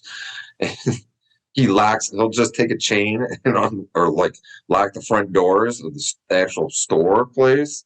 And then he just looks at the people like, figure it out, and then walks away. They got him on like camera all over the place. He goes all over the United States doing it. He just there's a big padlock chain on the front. Goes, figure it out. And then what do the people do? Freak out? Yeah. I want to meet that guy. You might be that guy. Never know, Adrian. You never know. That's right. All right, let's do these. This is the dish. First favorites. Drink your drink, Ed. Why you answer the questions? How do you want to do it? Do you want to do your whole list, or do you want to go back and forth? You better start asking Ed some questions. I feel like. All right, Ed.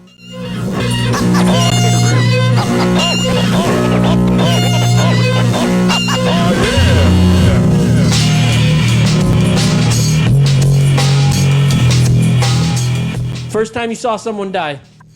I haven't. Who was your first celebrity crush? Pamela Anderson. First time you stole something? Never. First time you traveled overseas? I haven't. I've been out of the country, but not overseas. Who was your first kiss? A girl named Jessica.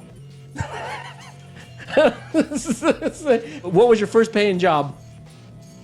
For my grandfather. Tool and die. What was it? Oh, Tool and die. Tool and die. Tool and die? Yeah, like.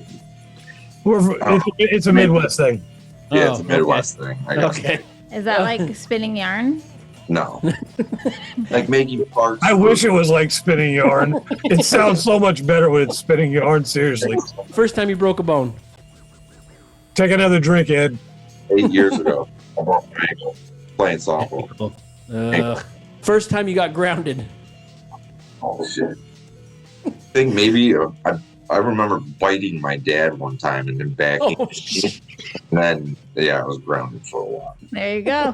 That's where it all began. That's one of the things I remember. That's where Ed started, just biting dad. That was actually really good. That tasted good. What was the first movie that really scared you? It wasn't up until probably 6-7 years ago, The Babadook. Like, scary movies usually don't scare me. That one scared shit out of me. What's the first movie that made you cry? Man on Fire. Man on Fire? Mm-hmm. Your sound just got weird. Because he needs to sit. You got to sit up. What was the girl's name? He's getting sleepy. Getting sleepy. What was the first major lie you told as a kid? I don't know. It probably had something to do with sports. Telling everybody how great I was. That's what I was going to say, that you were better than you were. At the time, yeah. What was your first pet? Dog named Reggie. It was kind of like mine and my brother's. I took care of it for like 3 years while he was traveling around. First time you ever got drunk? I was in 8th grade and drank a 40 St. Ides and my brain. Was it enjoyable? Yeah, it was horrible. How much drink you got left, Ed? Yeah, go ahead and finish Ed off real quick because he's not got much drink left. He might have to pee or something. Okay, well, let's go to your worsts then. What's the worst sound? Or anything to do with chalk. Oh, yeah, just the sound of it. Worst TV show? Full House. Worst musical instrument? Kazoo. Worst profession? The guys who clean outhouses at music festivals. Oh, yeah, that fucking sucks. Worst hairstyle you ever had? I had hair down to here in like 8th grade. And how did you? Like Where was your part? In the middle. What's the worst kid's toy? My pet monster. Oh, that's Chesky's favorite. Who's the worst DJ ever? I don't know. It's got to be. Oh, I'll say Girl Talk. Worst musical era? I'm gonna say 50s. He's getting sleepy. Oh, he's in the punch. In the Kool-Aid. What about worst brand of cigarettes?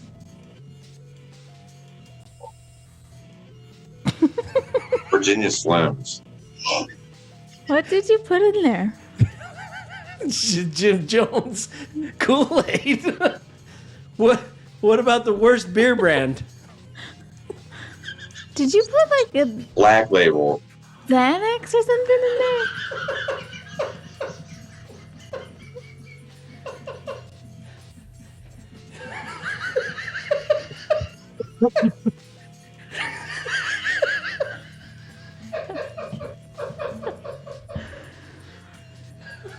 Don't put him in your hot tub. He'll end up like Chandler.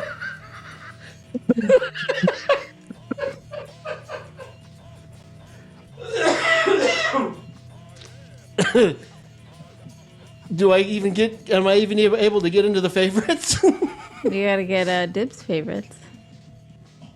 Jim's favorites. I think he's out.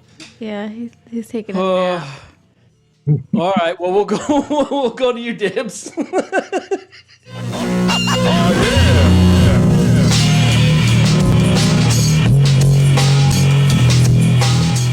First time you saw someone die? My dad's job when him and his guy he worked with got laid off. Another one of them jumping off the building when we were in the parking lot, helping him clear his stuff out. They went, what's Jerry doing on the roof? And then Jerry jumped off the roof. And we watched him go all the way down. That's the first time I saw someone die. Oh my God. You know, this is the first time I put that question in for a first, because I figured you would have one. That's gnarly. That was pretty good. Oh, man, I think I was like 10 then, too. Oh, boy, I only laugh at that because that's so unfortunate. But well, it still didn't seem real even when I watched it. That didn't look real. You know, you're like, oh, wow, that sucked. I didn't register like till way later. I'm like, oh, he fucking died. And my dad's like, well, yeah, that's 25 stories. What did you think? He's going to bounce and walk up? I'm like, oh. Jesus.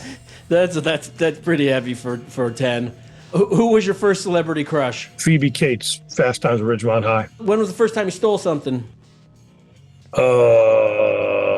Corner store when I was a kid, probably candy. What was the first time you traveled overseas? Pretty sure that was Japan with Atmosphere. Wow. So that was like 2000 maybe? Did you enjoy Japan? Immensely. Because I want to go. That's like on my bucket list, and I think that's what we're going to try to get to as soon as possible. No, we're going with them. Oh, that's right. We did talk about that, but I didn't know if you guys were really down to do that. Why not? I don't know. I'm one of those people that the more people you take somewhere like far away with you, the safer you are. There's not 2 of you, there's 4 of you. Now there's not 4, there's 6 of you. And so where other people are like, yeah, it's so fucking irritating. No, that's when you go to Myrtle Beach with 20 people. Yeah. When you go to like Japan, shit like that, you have a group of people. There's strength in numbers, even if everybody's a fucking turd. Still, you have numbers. Do you really want to fuck with the 20 people that are from the United States, or you want to just let us do our dumb tourist thing? Thank you very much. Yeah. By the way, that one wants to chop you up and make a skin suit out of you. Yeah, okay, cool. Yeah, then that's where we're going. Okay, we're going to Japan with them. Who was your first kiss? Insert, kind of unwashed neighbor from across the street. I don't remember, just dirty chick across the street. Do you think when she gets asked that question, she says, "Insert that dirty boy"? Oh yeah, probably. Like, were you that dirty boy? Yeah, and then like we kissed each other, and then my mom she's like, we should give each other a kiss, and we're like, I don't know, 4th grade or whatever shit you're in, and like we're like, you go to give the kiss, and then my mom pops up behind us outside, and she's like, Bradley, and I'm like, and I got in trouble for that shit. I'm like, fuck, man. What was your first paying job? Taco Bell in the mall, 14 years old. That's a good gig. Yeah, LL Cool J and Cut Creator came in there when that tour came through, and they ate Taco Bell. And they got Taco Bell? Yeah. Taco Bell wasn't Taco Bell now back then. It was fucking actually good. Yeah, it wasn't like shit. Like it wasn't grade D meat, yeah. Yeah. That's cool. I couldn't talk to him. Right? I couldn't say fucking one word to him. Were you starstruck? Yeah. It was Cool J and Cut Creator, and E-Love was over there standing there with his arms folded. That's awesome. What about the first time you broke a bone? Second Warped Tour. Oh, falling. What broke that hand. Oh, were you ever worried about breaking fingers and stuff because you're with DJing? Were you ever worried about your hands? Not when I was fighting. Only when I was like, if you wanted me to skate or ride a bike. Yeah, I'd worry about it. But like fighting, I did that on Warped Tour, punching some dude in the head. Yeah, well, he deserved it probably. He was punching a girl, so I punched him in the head. Yeah, then it swole up. Like if you look at some of those pictures from the Warped Tour, me and Sean, my one hand's in a big bubble cast thing. What was that? Your right hand? Yeah. How was the rest of the tour? It's fine until I would have to scratch it. I would scratch it and make me throw up.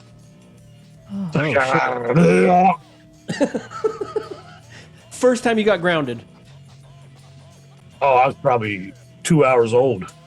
I was kind of grounded. Perpetually grounded. First movie that really scared you? I think it was The Exorcist, to be honest with you. Does that still hold up as your scary one? Have you watched it recently? Yeah, I'll watch it. No, it doesn't bother me as much anymore. Like it's still really good because none of that was digital. You know what I mean? Like they had to work for it.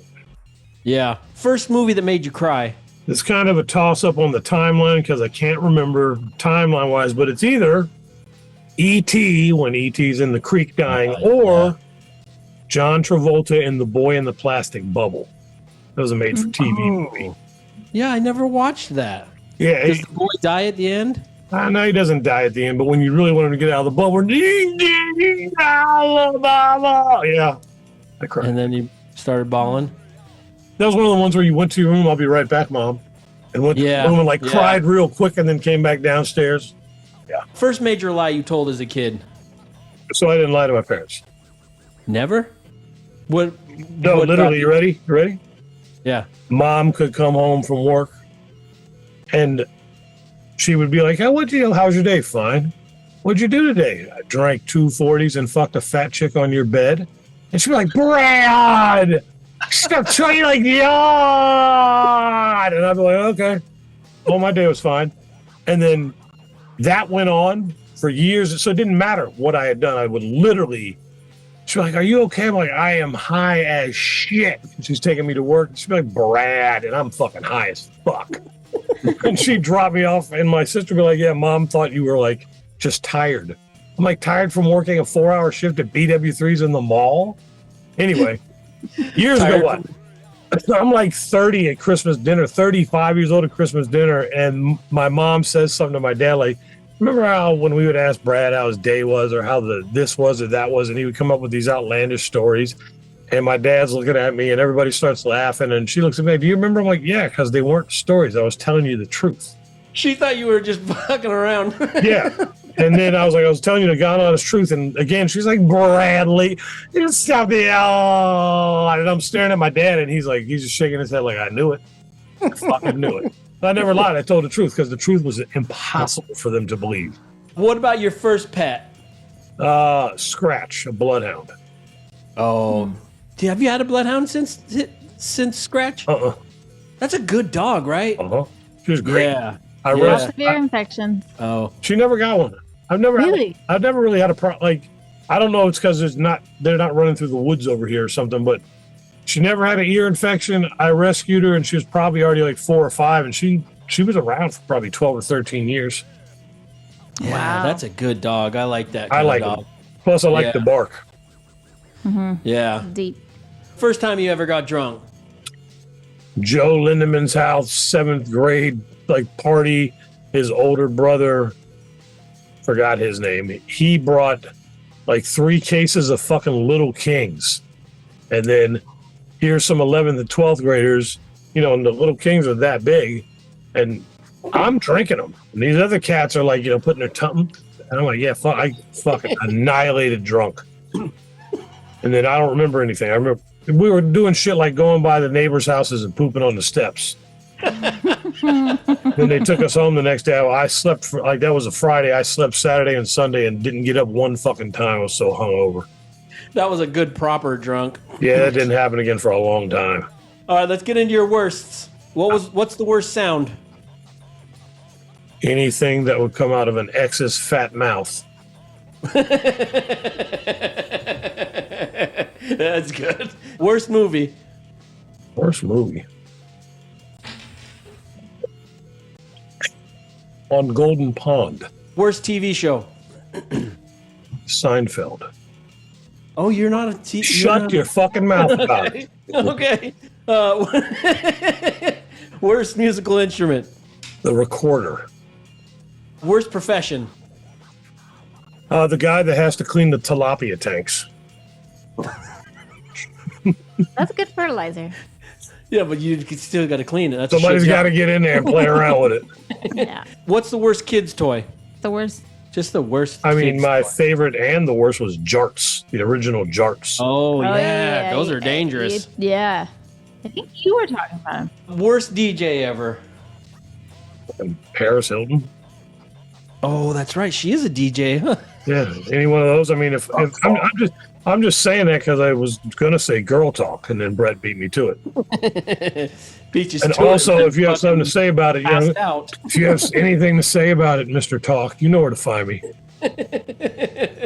Worst musical era. Now. Oh yeah. Ah, that's a good answer. Well, maybe not. I don't know. Worst condiment. Sardine oil. Is that That's not a condiment. I've seen people pour it on shit, anchovy oil or whatever, pour it on their fucking sandwiches. What's the worst meal? Worst meal? Yeah. Shit. I stole frozen burritos when I was homeless from Kroger, and I just straight up ate frozen burritos on the street because we couldn't. Oh. They didn't have like store. There was nowhere to go. Yeah. I just literally ate a ice. What do you call it? Freezer burn burrito. Would you like try to warm them up or like get some friction? Once you get the first bite in there, you're like, yeah, fuck it. You kind of hold it in your mouth like a popsicle while you're waiting, biting, trying to loosen up the beans. Yeah. So you wouldn't wait for it to thaw. I was homeless. Well, they're just going to leave it out on the street. You got to eat it while you got it. Yeah. Worst brands of cigarettes. Highway. What's the worst smell? Any ex-girlfriend. Oh. What's the worst beer brand? No, worst beer is going to be whatever the hipster kids think is the best beer at this moment in time. Oh, Did you try this banana jalapeno spinach funk ass beer? It's so good. You pour it on your fucking nipples, and you put it on paper, then you wring it back into the fucking glass and drink it. It's so fucking good. Okay, let's jump into these favorites, and then I'll let you, and then we'll close out with the final plugs. Here's your favorites. Favorite professional wrestler? Abdullah the Butcher. Favorite comedian?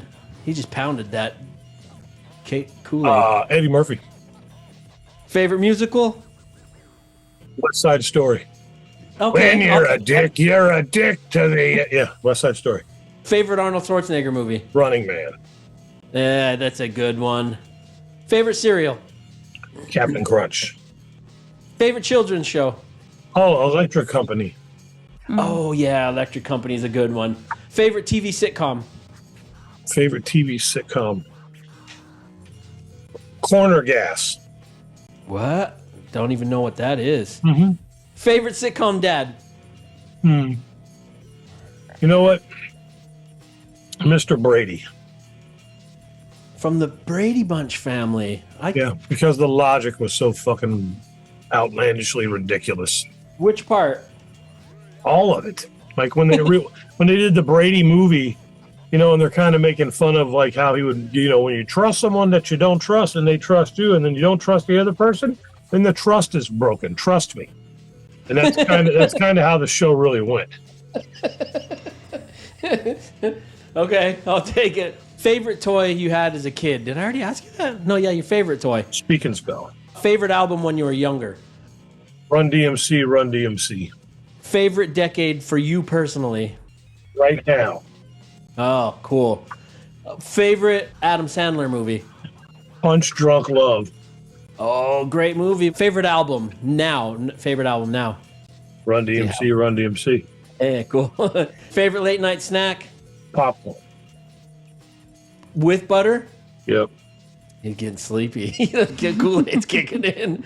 Favorite place for live performance? Red Rocks. Oh, that was such a beautiful show. All right, we've been served the dish. First, worst, and last.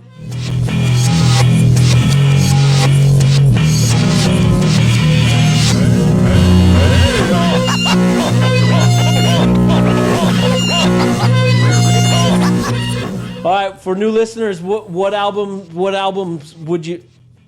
Oh shit! We gotta hang it up. What? Hurry! What about what album should people start with? Probably Everything Burns.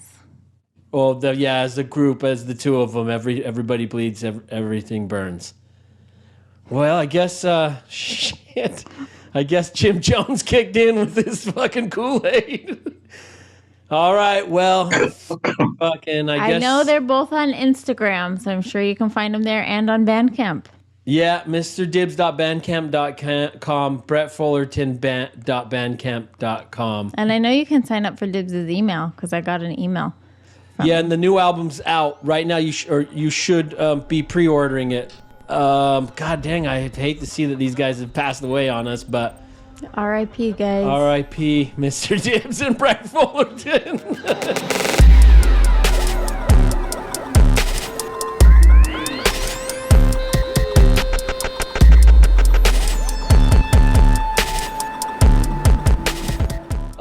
Shit. Are you sure?